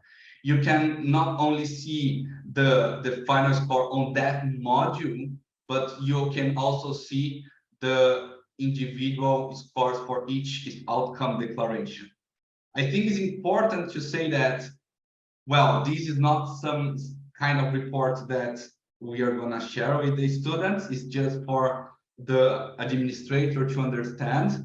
We are in different environments. We are working on more friendly report system where the students and the teachers will be able to see their own reports with a more user-friendly way. So this is what we thought to bring to you as the metadata and all the implications, all the leveraging that you can do using it in the right way. I hope you can use this on your assessment program. Majority of this information is well explained through our user guides. But if still there is any question, don't hesitate to open a Q&A or to contact us. Before closing and wrapping up, I would like to pass the token again to you, Sarah, and give us a bit more insights on how to organize your assets, medias, and everything. So let me stop sharing. Perfect. And back to you, Sarah. Thanks, Andrea. Very interesting indeed. Please let me know if you can see my screen. It's okay. Okay, perfect. So as Andre mentioned, okay, let's dive into the capabilities of the asset manager. Okay, the asset manager is a module that is included in our Ignite and Enterprise solutions. Okay, this tool is a live game changer when it comes to managing the resources and creating impactful assessments. Okay, the asset manager basically unlocks the true potential of assets within our assessment platform. Okay, and it will allow you to amplify the impact of your assessments and streamline your content management processes. So let's see some of the benefits that the asset manager provides. Okay, it will help you to amplify your assessments. Okay, so you can elevate the impact of your test items by incorporating innovative and engaging media. That, of course, is not possible in paper-based exams. So you can use from captivating images to audio and engaging videos. Okay, so unleash the power of multimedia to create dynamic and interactive assessments, centralized management, you can easily use this dedicated space to store and organize your assets. And this centralized hub encompasses a diverse range of media, allowing you to manage all your assessment multimedia. Seamless reusability. Okay, the asset manager enables you to save valuable time and effort by reusing your stored resources across different assessment items. Okay, so instead of starting from scratch each time, you can go into your library of assets and amplify the efficiency of your assessment creation process using, again, images, audio, PDFs, videos, etc., everything in the same place. The asset manager fosters collaboration, consistency, and efficiency by providing a universal shared space on our platform. So educators and content creators can easily access and utilize shared media files, ensuring uniformity and facilitating collaboration in resources management. And very important, of course, the version control. It helps you to maintain control over your resources with version control. Okay, so you can always restore and keep track of the changes that have been done in the assets. This capability is also applicable for the items. Okay, so it's going to easily help you to easily identify and manage different versions, ensuring accuracy and integrity in your assessments, and basically stay up to date with resource updates and revisions while ensuring a seamless user experience for the learners. Okay, so let's jump to the type of files supported in the TAO Asset Manager. Okay, and we have the images, so it allowed you to incorporate images to reinforce the content comprehension and create a visually engaging assessment environment. Okay, the images have the ability to capture the attention of the learners, evoke emotions, and enhance understanding, making them a valuable asset in creating impactful assessments. And then we have video that allows you to bring dynamic and immersive experiences to your learners. And it will allow you to give them a demonstration, real life scenario, or even engaging educational video, okay, with interactive and engaging content. Also in the Asset Manager, you can incorporate PDFs. So you could offer supplementary information and reading materials that enrich the assessment experience. Okay, and the PDFs can be used, for example, to provide additional context, extend learning resources, or present complex information in an structured and accessible format. Then we have the audio, that you can add recorded instructions, spoken content, or audio prompts, for example. And this also can provide guidance, verbal explanations, or even improve the learner experience, okay, complementing any text or video content. Then we also can add URLs to external images, okay? And you can integrate an external platform directly into the Asset Manager. So basically, it's going to help you leverage existing resources and expand the range of visual content available in your Asset Manager using external images without the need of uploading this content into TAO. Okay, and the last one, the shared stimulus. Okay, in TAO, you will be able to import XML-based stimuli or create a text-based stimuli directly within the platform.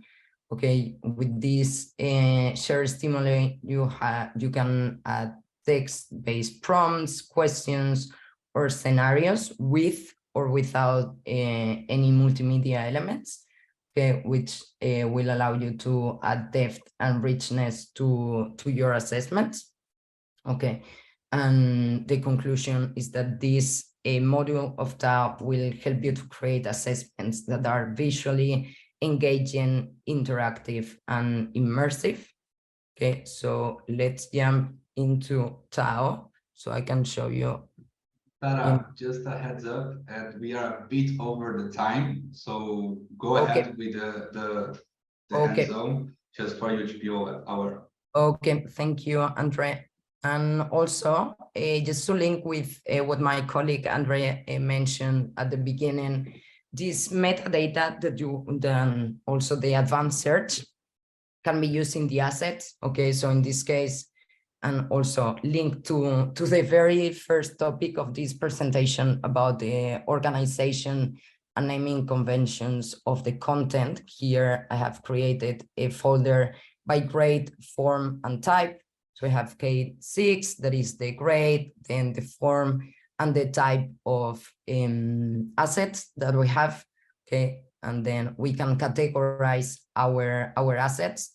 So we can add the grade, the asset type, the subject, the item number where this asset needs to be included, and also the alternative text, okay, in case this text needs to be shown in the platform while the student is taking the test to facilitate the performance of them.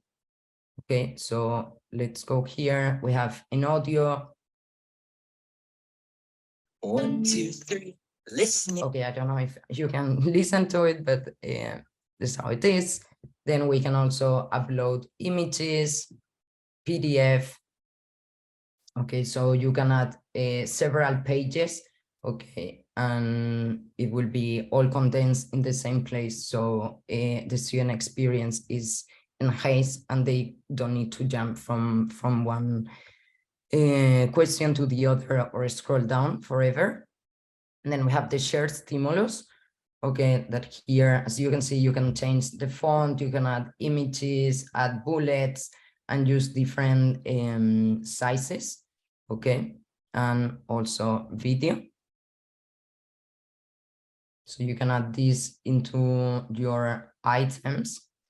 Let's quickly go to the item creation so I can show you how this can be added. Let's use this organization. Okay, so I'm gonna create a draft item.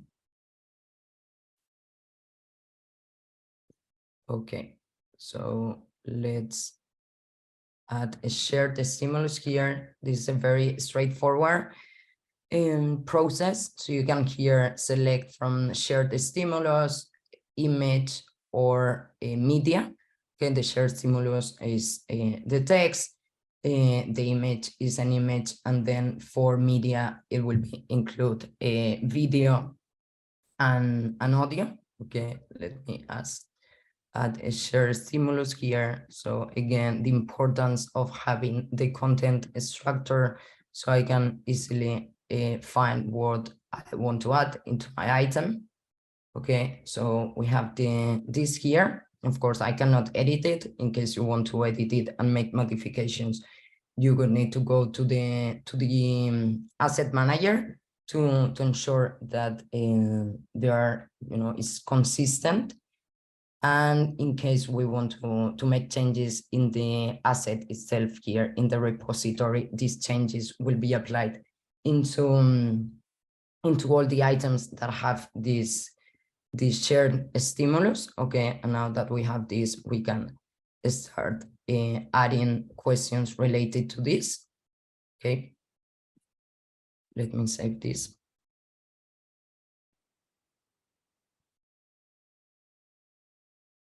Okay, and then just for you to know, the platform can identify where have we used any shared stimulus.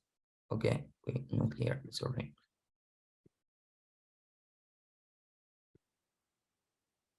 Okay, so if we try to delete it, the platform will tell you where this asset has been used to avoid losing any content or having to go back to it and add it.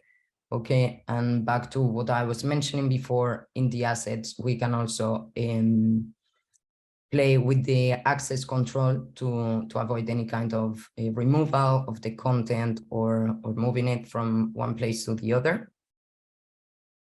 So as I know, we don't have much time left.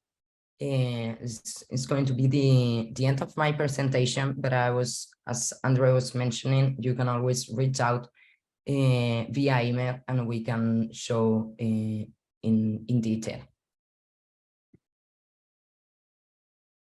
Thank you, Sarah. Thank you very much, everyone. So yes, I'm sorry for this, for not taking all the questions live, but I think we answered most of them. If there is anything left, we are going to make sure that we answer until by today. So in respect of the next colleagues that will talk, I will give you the token, Sam, and yeah, thank you very much. Thank you both. It's really great to get hands-on and show everyone the capabilities of the platform, just kind of have that exploration.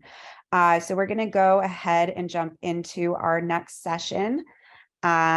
We are going to be discussing a presentation based around learning equity.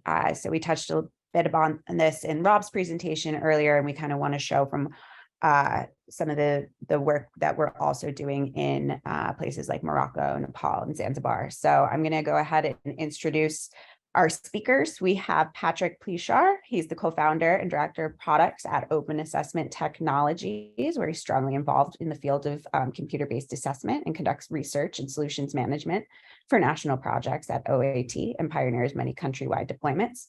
We also have Isabel Deakins, who is the Senior Client Services Manager.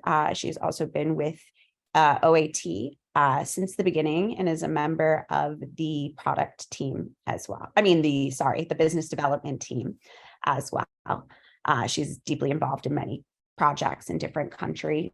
We also have Hans Otto Sterling, who is the director of Global Assessment Solutions at OAT, and he works very closely with a lot of our enterprise clients to help realize their solutions. So without further ado, I will turn this over to Mark, our co-founder and CEO, to introduce the presentation. All right, thank you, Sam. And yes, like we already said before, education is, we consider it a fundamental human right. Every human needs to have access to it to advance themselves in life. And one of the big initiatives of the United Nations are the Sustainable Development Goals that were set for humanity as a whole. And goal number 4 is quality education. And I think we as a team and as a company were uniquely positioned to contribute to that goal because we make state-of-the-art technology available to everyone. And for this reason, we also joined the UNESCO coalition, education coalition, together with lots of other companies and organizations in support of that endeavor. And so we had the privilege to become involved in a number of really truly unique projects. And so Patrick will be sharing with you the first one about Zanzibar, and then we have Hato about Nepal and Isabel about Morocco. Okay, thank you very much, Mark. So it's a pleasure again to be here.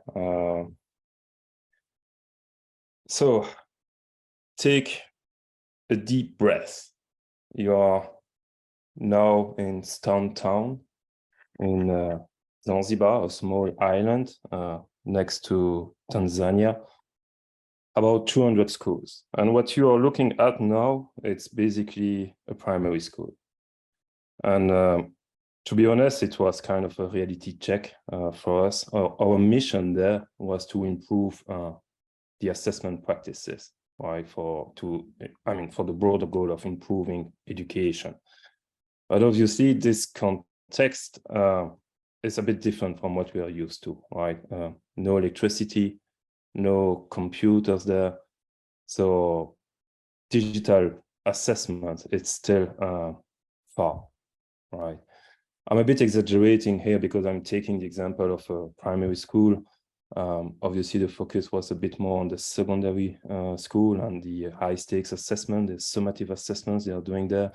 Well, there is a bit more equipment like electricity, and some schools do have computers, but definitely not in the same way we may have here in Europe or in North America or in Asia. So that gives a bit the context, right? So our mission was consultancy, try to understand a little bit their process, their workflow, how do they do assessments today, and how can we improve it in general. So Karibu, as they say over there, right? So Karibu is Swahili, it means welcome.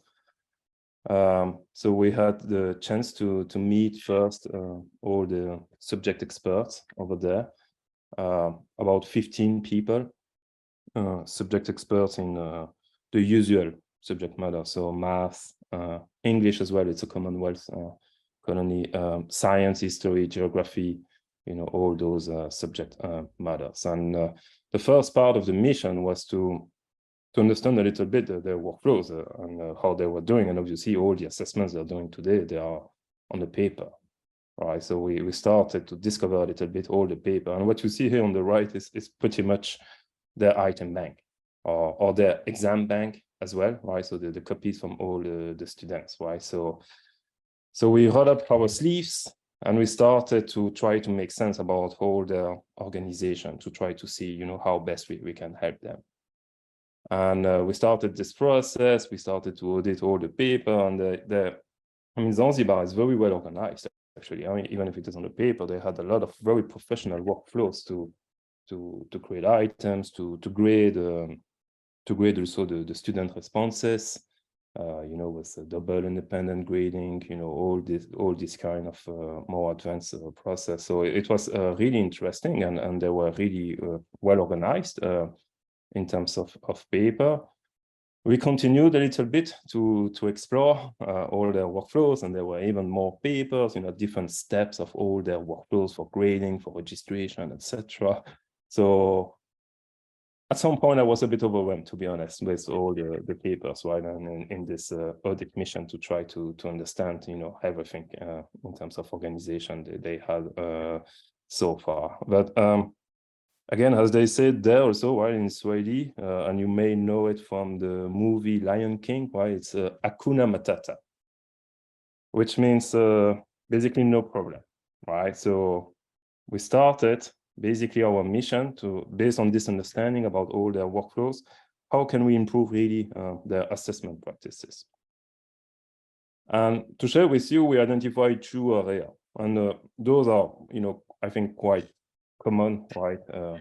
Things where we need to, in general, to improve in other countries as well, right? But I think in all those workflows, the information, the scores about the item, right? All the item scores was not really flowing back. It was kind of lost in the middle of all their workflows, and basically was not flowing back to the statisticians. So basically, which means that there was no item analysis, which means that basically all the high stakes assessment was, not really grounded in data science, right? And when it comes to establishing the quality of an item, right? Obviously based on, the expertise and experience from all the subject experts. But nowadays, there are, theories, right, to analyze the quality of an item, to establish that this item is behaving correctly, etc. So we kind of moved to the other part of the mission there, was more capacity planning, so trainings. essentially, with the help of CETO, or more on the psychometric side. We are more on the technology side, right? But we started to give them all those training, very interesting experience. And there was also another weak point is the item bank. I don't know if you remember this first picture, but I mean, really all the items they were not really stored in one item bank, as Andre has shown before. I mean, there are now good practices in terms of structuring an item bank to be able to reuse items from cycle, to annotate them, to maybe collect back the psychometrics, the statistics about those items. I mean, there are all those good practices, and there, the items they were more following a form-based approach of creating exams, and those forms, they were basically Word documents stored on the local laptop of the subject expert. So it was a bit dangerous, right? Just even in terms of backup, for example, right? So yeah, so there was also this issue of item banking. So it was also part of the capacity building, is to teach them how to build an item bank. And obviously we did that with the TAO platform.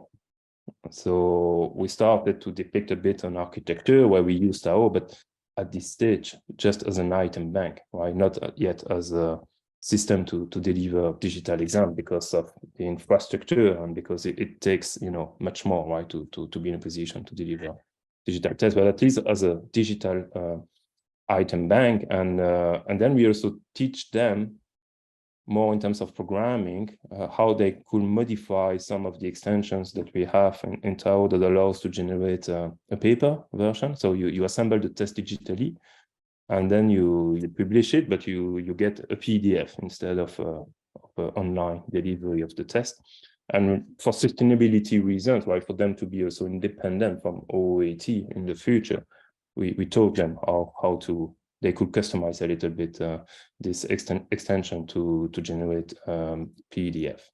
And we also started to establish potential next steps with them, right? That could be maybe to start piloting in secondary school where there is a bit more equipment, the possibility to conduct digital pilots on specific subject matters. That they haven't done that yet at this stage, but that may be the next step forward for them. But at least today they have a digital item bank structured with metadata. They are doing item analysis and still doing the delivery on the paper. So that is the current status now for Zanzibar. So amazing experience. As this picture illustrates here, it's still a long journey, of course, and we need to go step by step with this. So I just added a couple of pictures because it was obviously a very not the worst place to do a mission, obviously. And now I think I can wrap around this incredible Zanzibar experience. And I think now you have a connecting flight to Kathmandu, and your captain, Hans Atto Sterling, is going to drive you there, hopefully safely. Thank you very much. Thank you very much. Patrick, can you hear me? Yes. Great, very good, very good. So as they say in Nepal, namaste, everybody. I hope your journey through our TAO Days both was insightful and intriguing so far. Now sharing a little bit of our personal experiences being involved in these remarkable projects. Now that we are traveling from Tanzania to Nepal, I think there is a lot of what Patrick just shared with us that can be applied to a lot of those low and middle income countries, developing countries. And yeah, allow me to be your guide for the next couple of minutes while we delve into yet another remarkable project. So a little bit of background here. There is a school sector development plan for Nepal, which is a collaborative effort between the government of Nepal and 9 development partners. These partners include, for example, the Asian Development Bank, but countries like Norway, Finland as well, and the European Union. So, and what we did here was really being the prime in a contract that was procured through an RFP that was facilitated by the Asian Development Bank and was foreseen to be delivered in less than 12 months. In Tanzania, we had a little bit more time to get involved, better understand all the parameters of the project. And because of COVID struck there, but here in Kathmandu, we had less time to really come up with deliverables and results. So the contract is really about item bank and assessment software capacity development.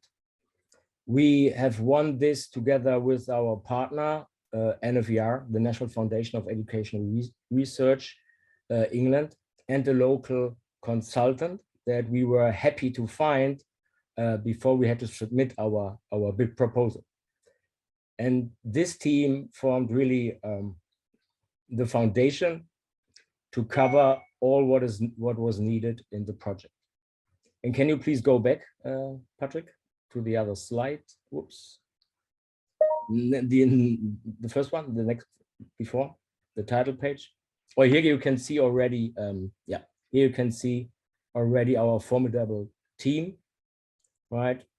Project manager, Valentina, then you recognize him, I think, right? It's Patrick, myself, Param Pant, our local consultant, and Dr. Jennifer Shear from the NFER. So for us and our partners, I think this project has been truly exceptional. It was both challenging and rewarding. We have been very fortunate to encounter this great hospitality of our Nepal colleagues, NEB colleagues, and the unwavering support from them and the Asian Development Bank. Right? So basically, the school development plan really envisions public examinations for the grades 8, 10, and 12 to be standardized and held on local, provincial, and federal levels. And in Nepal, we are talking about over 750 local governments, each being responsible for their schools. So in the NEB, on top, is responsible for overseeing this quality assurance for these public examinations.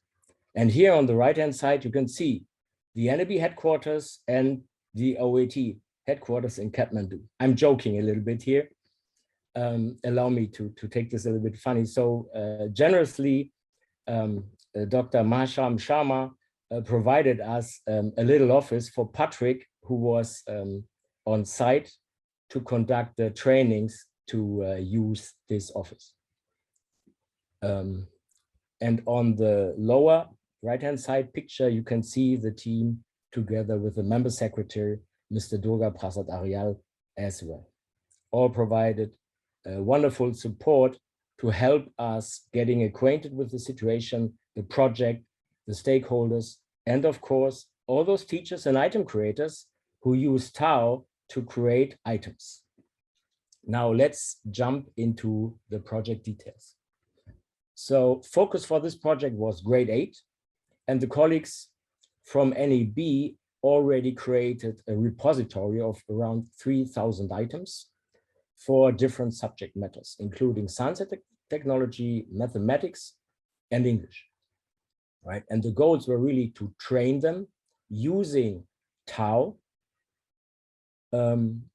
creating those items, creating or designing their tests, and then publishing the tests using TAO booklets extension. You might be aware about that we have a dedicated extension that allows users, administrators to create out from tests, based on tests, create PDFs to be printed out and shared with the students for assessment needs. And this is what we had set up for NEB in this project. So we had 2 in-person meetings or visits in Nepal, one for the kickoff, the other one for the training sessions. Patrick himself trained over 100 participants, including the weekend, because you have to understand that in Nepal, the Saturday, you don't work, but you work on Sundays. And when Patrick was there, he had to work on Saturdays and Sundays. So we are very happy that we could motivate Patrick to go to Kathmandu and provide those trainings for us. And we provided an additional workshop as well to help get NEB colleagues acquainted with the TAO platform. So the first phase of this project has been concluded. We are eagerly awaiting to be part of the second phase, which is expected to be later this year or maybe next year. So for the second phase, it is envisioned to add more functionalities and features to the existing the TAO platform. Next slide, please. So here you can see our technical approach and some of the examples that were used during the training. We had a couple of challenges with regards to the metadata that had to be specific. It's quite similar to Zanzibar to an extent that this metadata, after taking the test, needs to be, analyzed, updated accordingly, and then it flows back into the items, which is a little bit of a challenge as well. Right? So when we discussed the approaches for the second phase, we were basically, for example, we were talking about how it might be able, based on the metadata, to create automatic test assemblies in TAO. So, but this has not been decided yet. Some of the impressions, and I start with a couple of pictures from a school that the PM Valentina and I visited. Here, for example, it's the chemistry theater hall. We took a look, and from this you can already see that a lot of improvement is needed, not only on the technology side, but on the facility side as well. People are very engaged, very friendly, very helpful in all that regards. It was really a pleasure to be part of this and visit this. And now, next slide, we hop over to the tourist impressions that you will have, right? So we visited a couple of different temples. We met a lot of different types of animals, including monkeys as well. And it's really interesting. In one of the temples, you are meeting with a cohort of different monkey clans. Even sometimes they fight each other. It's really colorful, and it was really remarkable experience. Next slide, please. And last but not least, food is important. The temples are important. The flourishing life you can perceive, every hour. The streets are filled, brumming with noises, all kinds. And what we did was sometimes we just behaved like tourists, right? And that you can see on the upper right-hand side, where I even take a picture from the bottom of a well. I don't know why I did that, but okay. So a very remarkable and insightful experience for us. We learned a lot. It was a really steep learning curve. We met great people, and I would not miss it. Thank you. Back to you, Patrick.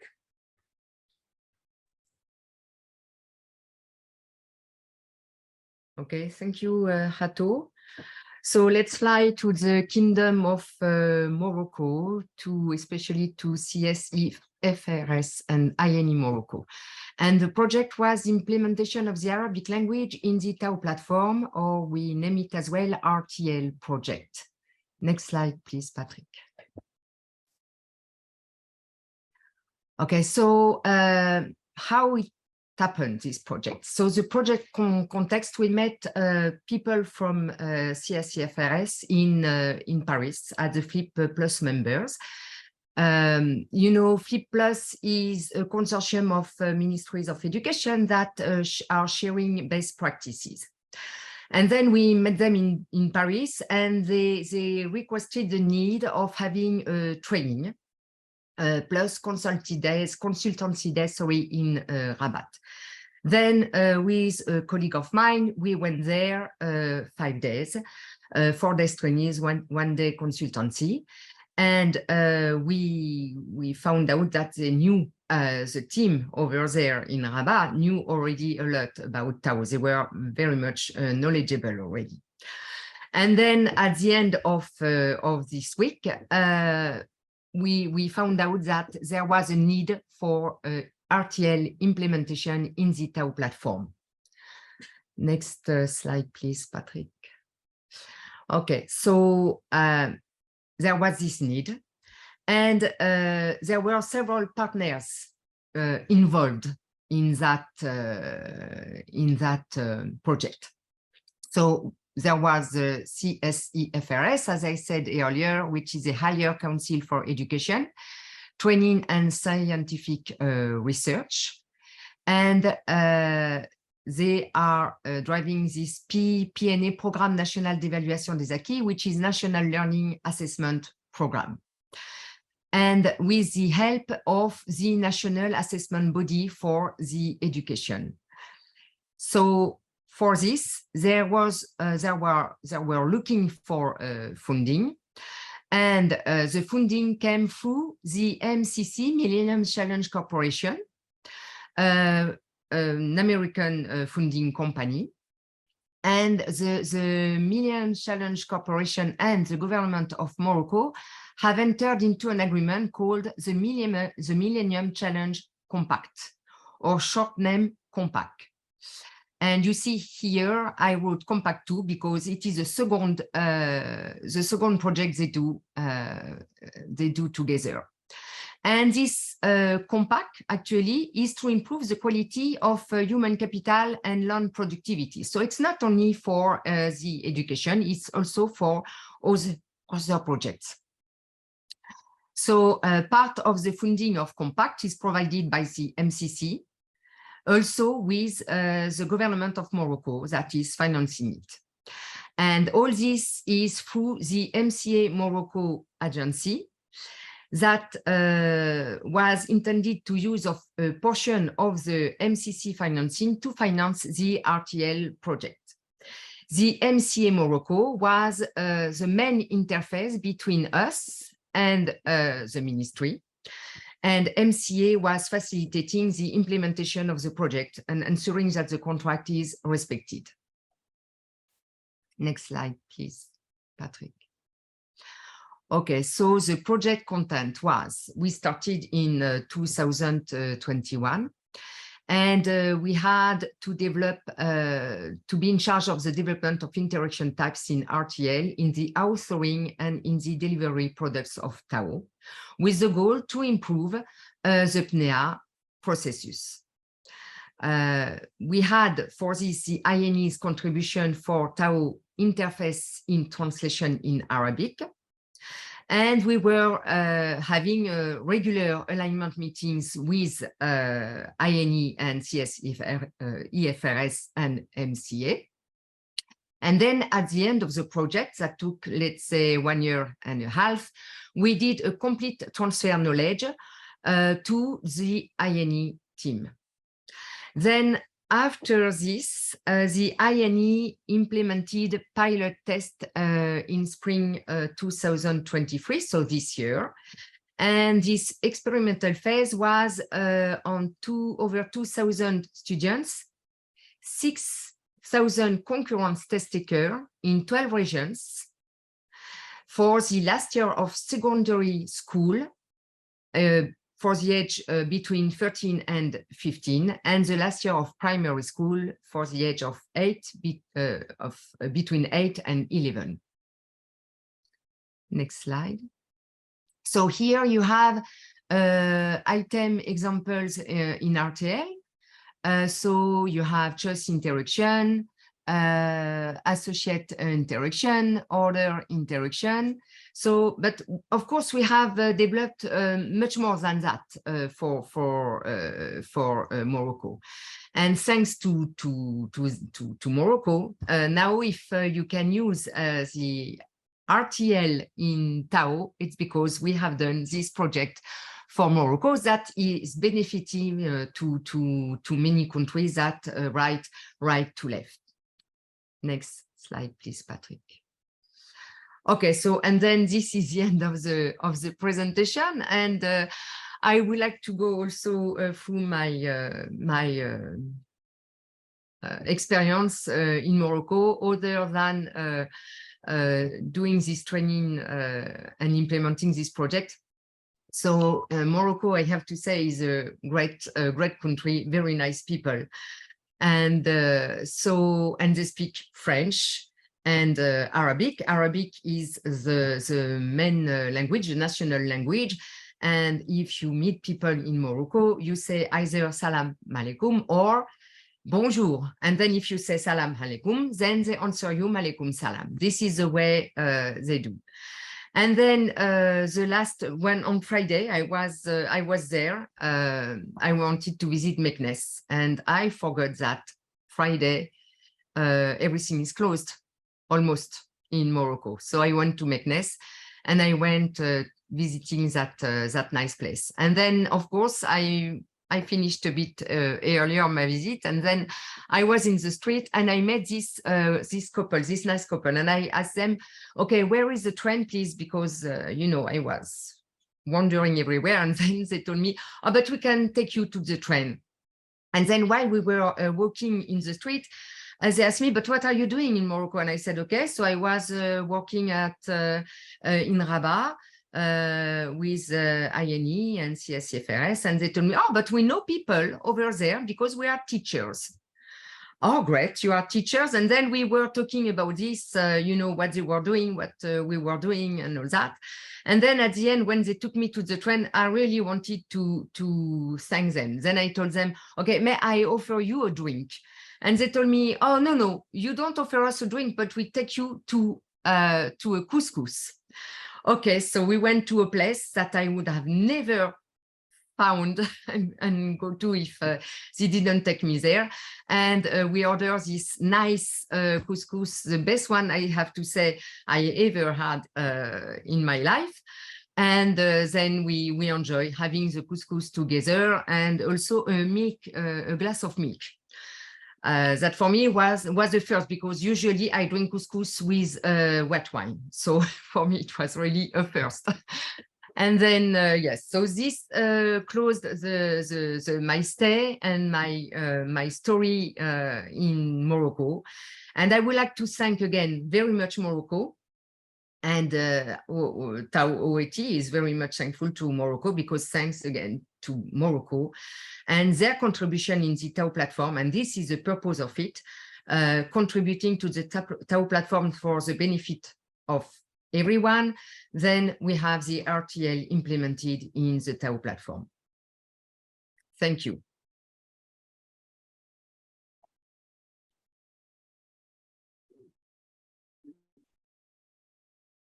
Thank you guys.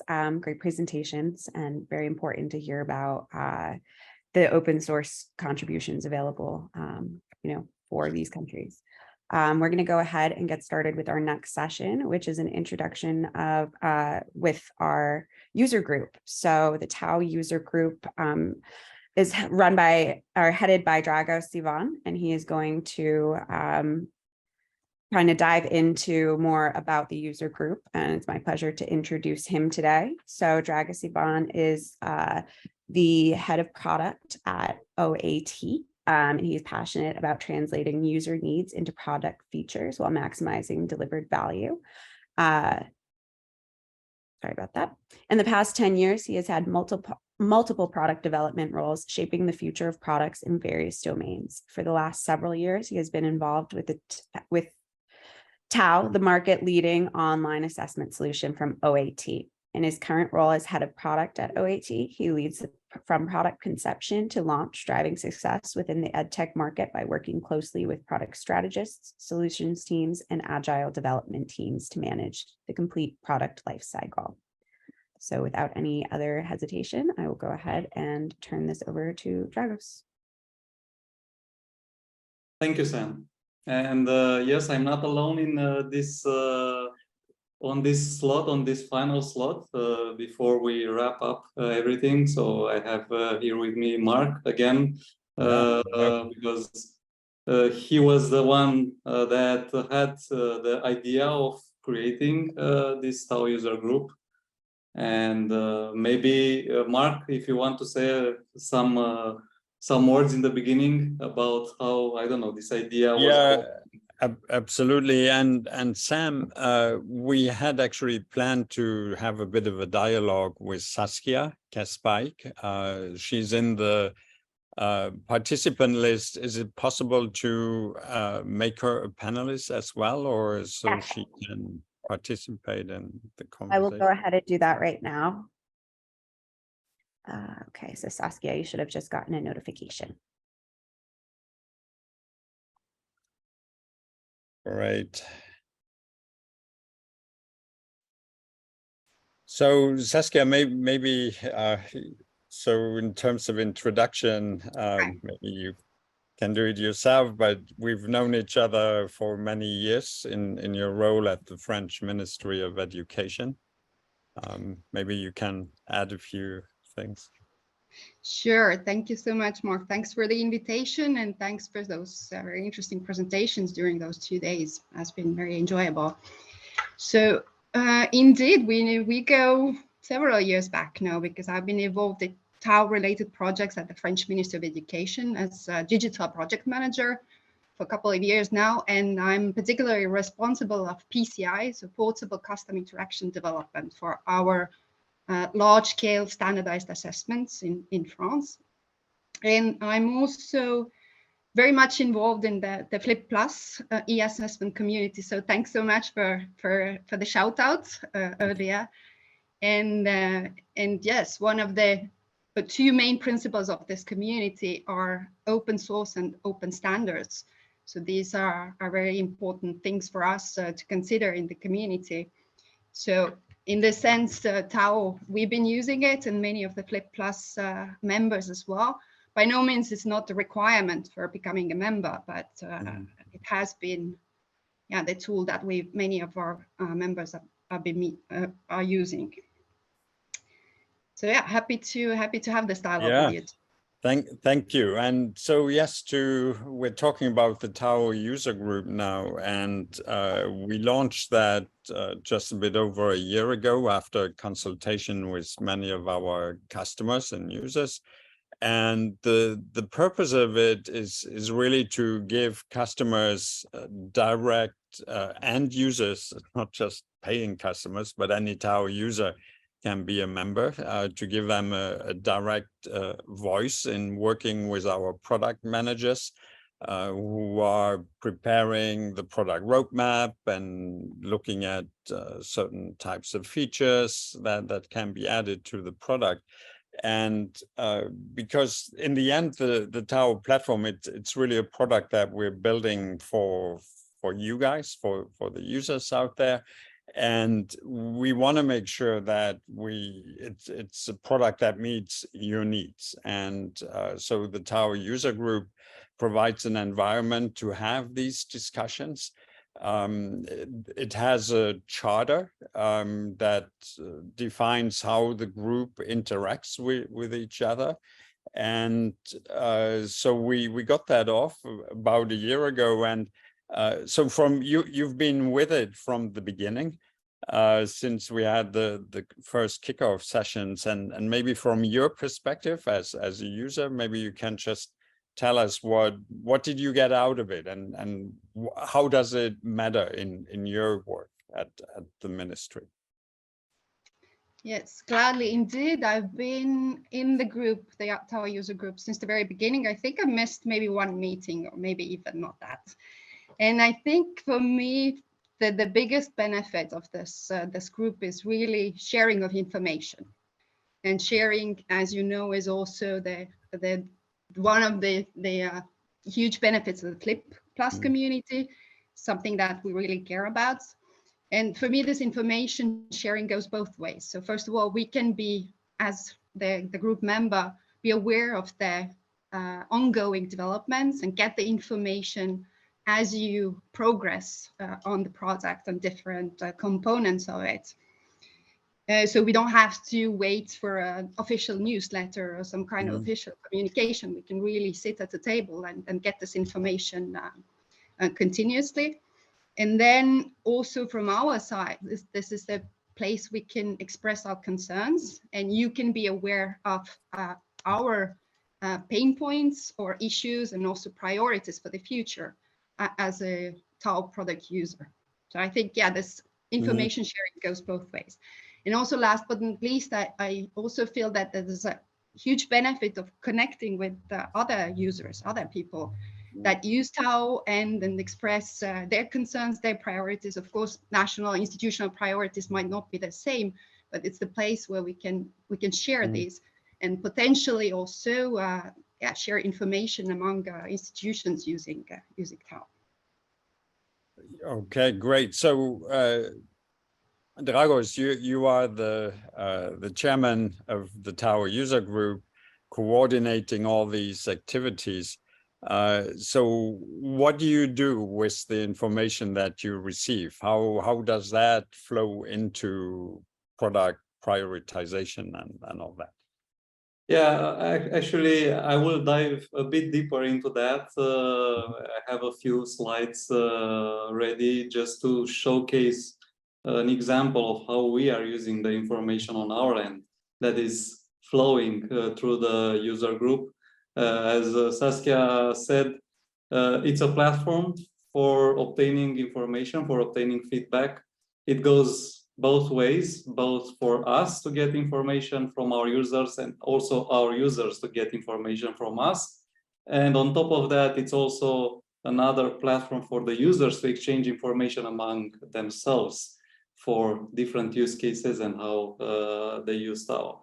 So I was planning to go through a bit of a retrospective because I realized just a few moments ago that exactly 1 year ago at the last TAO Days, we were introducing the TAO user group to the wide audience. And I think it will be meaningful and maybe motivating also for other people to join if they see what we have done in that past year. All right, I'm curious now. So let me try to share my screen.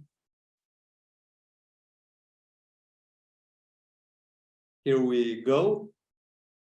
So hopefully you can see it. So maybe a few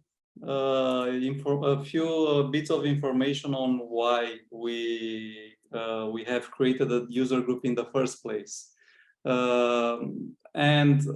What we saw is that in the whole open source ecosystem that TAO is thriving in, we saw a bit of a contradiction between users that are consuming open source software and the users that are contributing to open source software. And Mark, you also mentioned earlier yesterday and also today about the fact that we saw that as well, and we also try to address it also through the licensing model and try to motivate people to contribute more to TAO so that others are benefiting from those improvements that they are adding to the platform. But at the same time, we needed the platform, right? We needed a place, a framework where we can drive forward innovation on TAO. We can give a voice to our users. We can provide them with the means to actually influence how TAO is moving forward. And this is how how the TUG, how TAO user group was born, to provide that platform for users to exchange ideas and influence where TAO is going. And you can see there are three main pillars. Those are not the only important aspects for the TAO user group, but those are three important pillars. One of them is to set the technology direction for TAO, right? To guide our development team on how to implement features that are most relevant to the user community and what architecture, what technologies to adopt. We saw earlier today as well discussions around AI, for instance. So that's one element that we need to capture, right, from the market, from discussions, and introduce that into our own software development cycles. Then the TUG is also a way to prioritize the roadmap. And here I will explain a bit in more details on what we did on the TAO user group. And it's also a way to motivate our left side users, the consumers, to become contributors for TAO. And this is yet another important aspect. And now, just to provide a glimpse on what are the benefits for having such a dedicated group, is on one hand, we increase transparency because we involve the community in taking decisions and in sharing information about TAO. We also set the direction with the user group by asking for user feedback, by actively involving various users. And it's important to note here that in TAO user group, everyone is equal. Everyone has a voice, regardless if they are paying users or enthusiasts or just regular TAO users. Everyone has a voice in the user group. Then it's also a place to foster active participation and to attract contributors. Those contributors can bring maybe sponsorship for new functionalities, for new features, or even contribute with code, with specific code for specific new capabilities. All of that will drive TAO forward. And then last but not the least important is it allows us to have a future-proof product architecture, as I said earlier. And in the end, we have this desire as well to influence a bit the mindset of the community, right? I mean, we don't want the users to think only at if they are paying users, for instance, that they are paying a fee for a service. So we want to have them the mindset of thinking at the product as a whole and how that product is also helping other users. So be a bit altruistic in that regard, and also think about how the product can help others. And now, because I said about doing that retrospective, and I said that 1 year ago, I think on June 21st, we were discussing about introducing the user group in one of the sessions for TAO Days. We started with 6 members at that time. So the people that we gathered in various informal discussions, including in the Flip Plus, for instance. And then on July, we had the first meeting where we introduced the goals of the TUG. We met each other. We made acquaintance to each other. By that time already, we were more than those initial 6 members. So it was an interesting gathering. Then beginning of this year, we had first productive meeting to talk about enhancements that are coming into TAO, and we presented at that point the PISA-led enhancements that are coming into TAO, and we discussed about that also earlier today. Also, we discussed about other community-driven contributions, such as different PCIs that go beyond traditional assessment scenarios. And we introduced, it was the first time we introduced our portal as our attempt to improve the user experience especially for first-time users in TAO. Then in February, we went further and we talked about the roadmap. We presented the roadmap, we exchanged ideas about the roadmap. We talked about our plans to migrate from our current generation of products to our next generation of products. Again, topics that we discussed this year as well in various sessions on TAO Days. We also issued calls for sponsorship at that point for various topics in the roadmap that we saw that there is a need for those topics, but we didn't have necessarily the means to sponsor, to fund those developments. And then the TUG is the platform to actually call for sponsorship in those cases. And lastly, and this is the topic where I would like to dive a bit deeper into. In April, we had a workshop around TAO Studio, which is our next generation authoring product. It was a workshop where we wanted to validate what are the user pain points, what are the user needs in terms of authoring. This is where we actually give the floor more to the users. It was their time to just tell us what were their main pain points that they were encountering when using authoring, so that we find ways to improve that in the future. By that time, we already reached 28 members.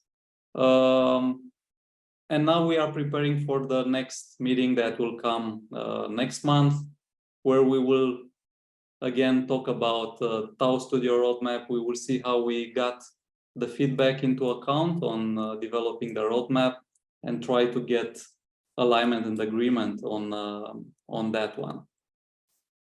And just to give you a glimpse on how global we are with the user group. Those are all the countries that are represented right now in the user group. So we have members from all over the world. We have Saskia here coming from France. We have members from Norway. We have members from Georgia, from Italy, from Japan, from UK, from all over the world.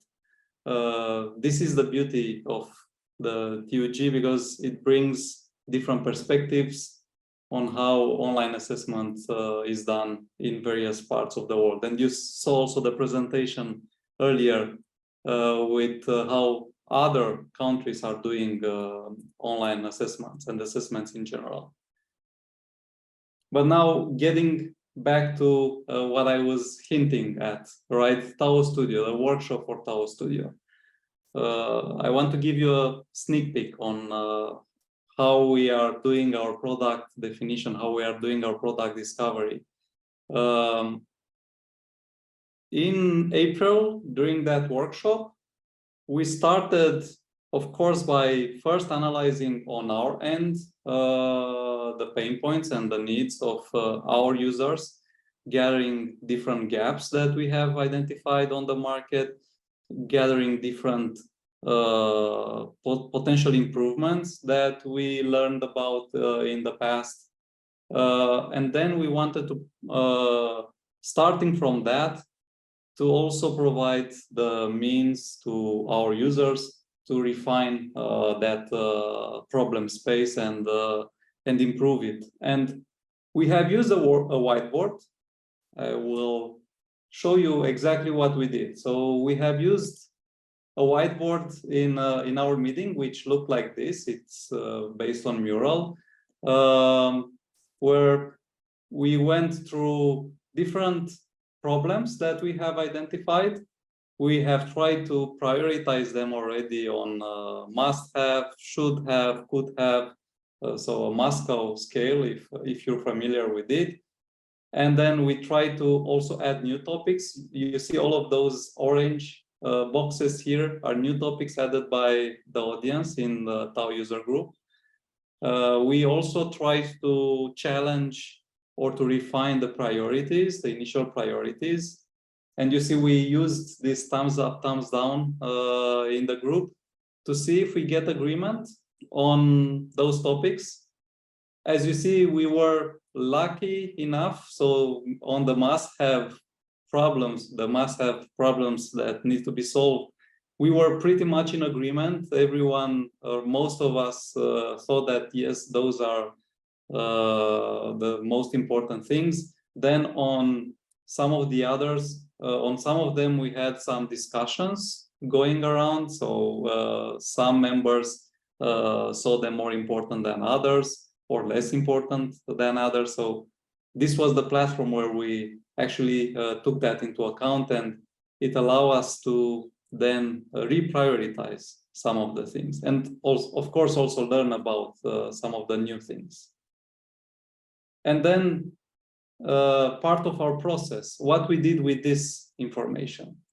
Internally, we had yet another process where, of course, we defined the goals for the product. Now we have this identified problem space here. As you see, with must have, should have, could have, won't have. We fed this with the information from our previous workshop. Then we defined some initiatives that will serve those goals and will solve those problems that we have identified earlier. And then from those, we come up with initiatives that will be part of TAO Studio. Again, prioritized, that, as I said, will solve the goals of the product while solving the problems from the user. So you see how everything went from ideation, from doing the research, from validating it with real users, and then at the end we just got a better idea of what will be the initiatives that we will use when building TAO Studio. So yeah, that's what we did for TAO Studio, and this is a bonus, just a short view on very early mockups around TAO Studio, putting all those learnings into pictures, how we want to evolve the authoring experience for the users, and especially targeting the less technical users, the ones that needs to get results fast, needs to get a new questionnaire or a new assessment fast in a matter of minutes, not hours. So yeah, that was the process. That's what happened in the TUG. I took a very long path in answering your question, Mark, but that's what happened. Yeah, that's great. Thank you for sharing this. And Saskia, I'm not sure if you had seen these. So if you have any reaction or comments on this, please share it.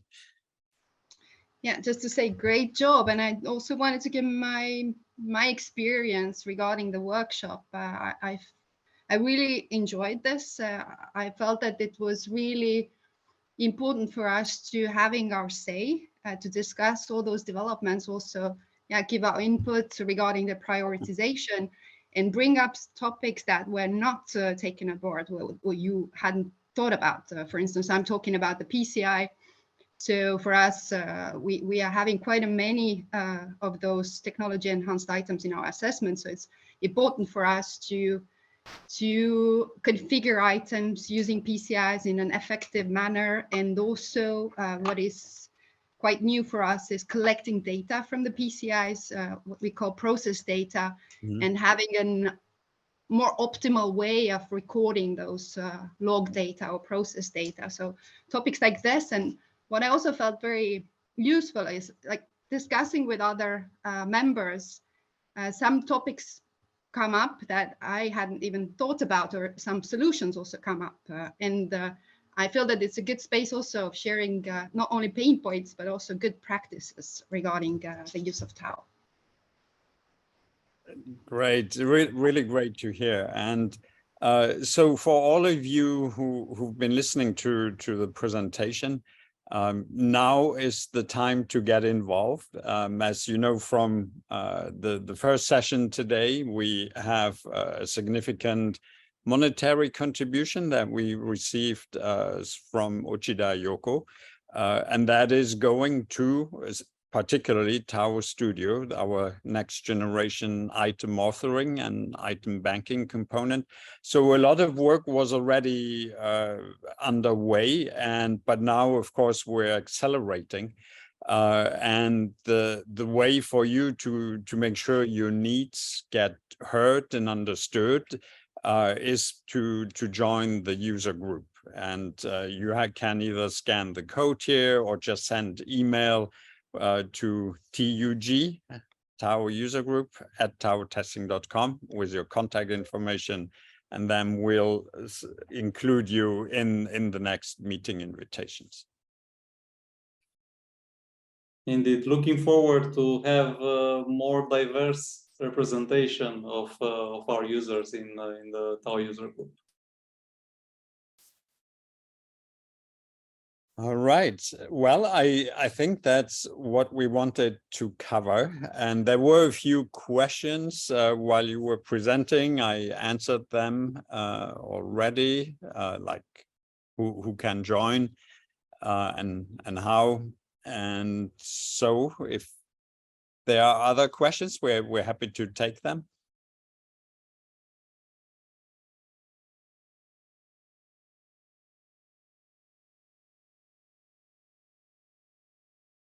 And if not, well, then, Sam, I don't know, did you have something planned?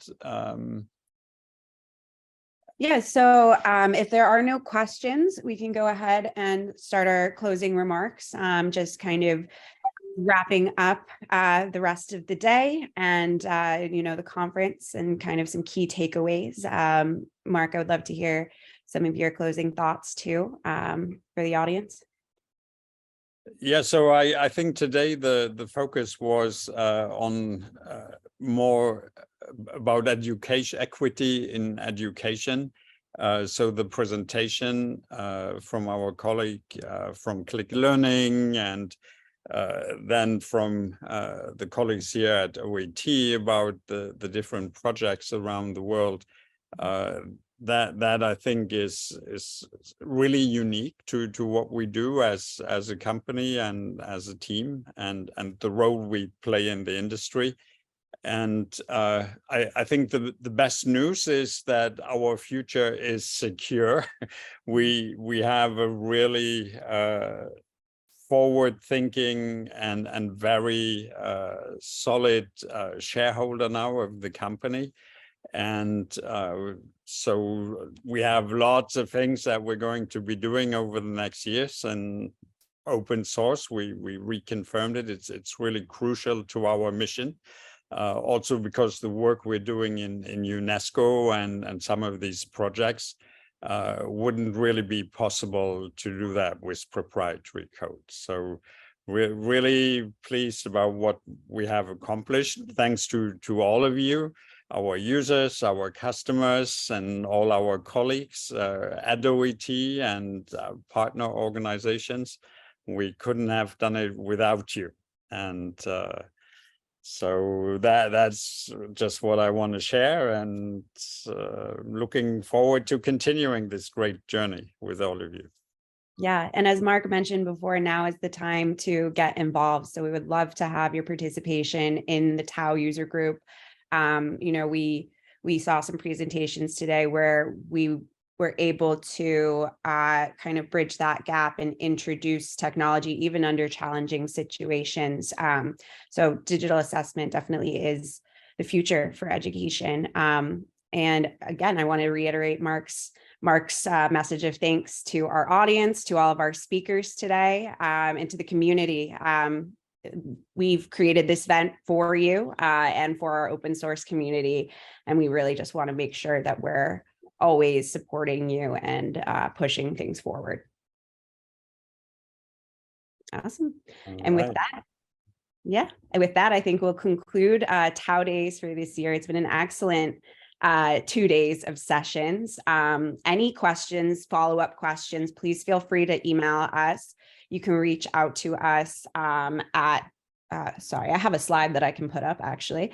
You can reach out to us at contact@taotesting.com. Let me just put that up on the screen for you all. And I'll leave this up here just a few minutes before we close down the Zoom. Oops.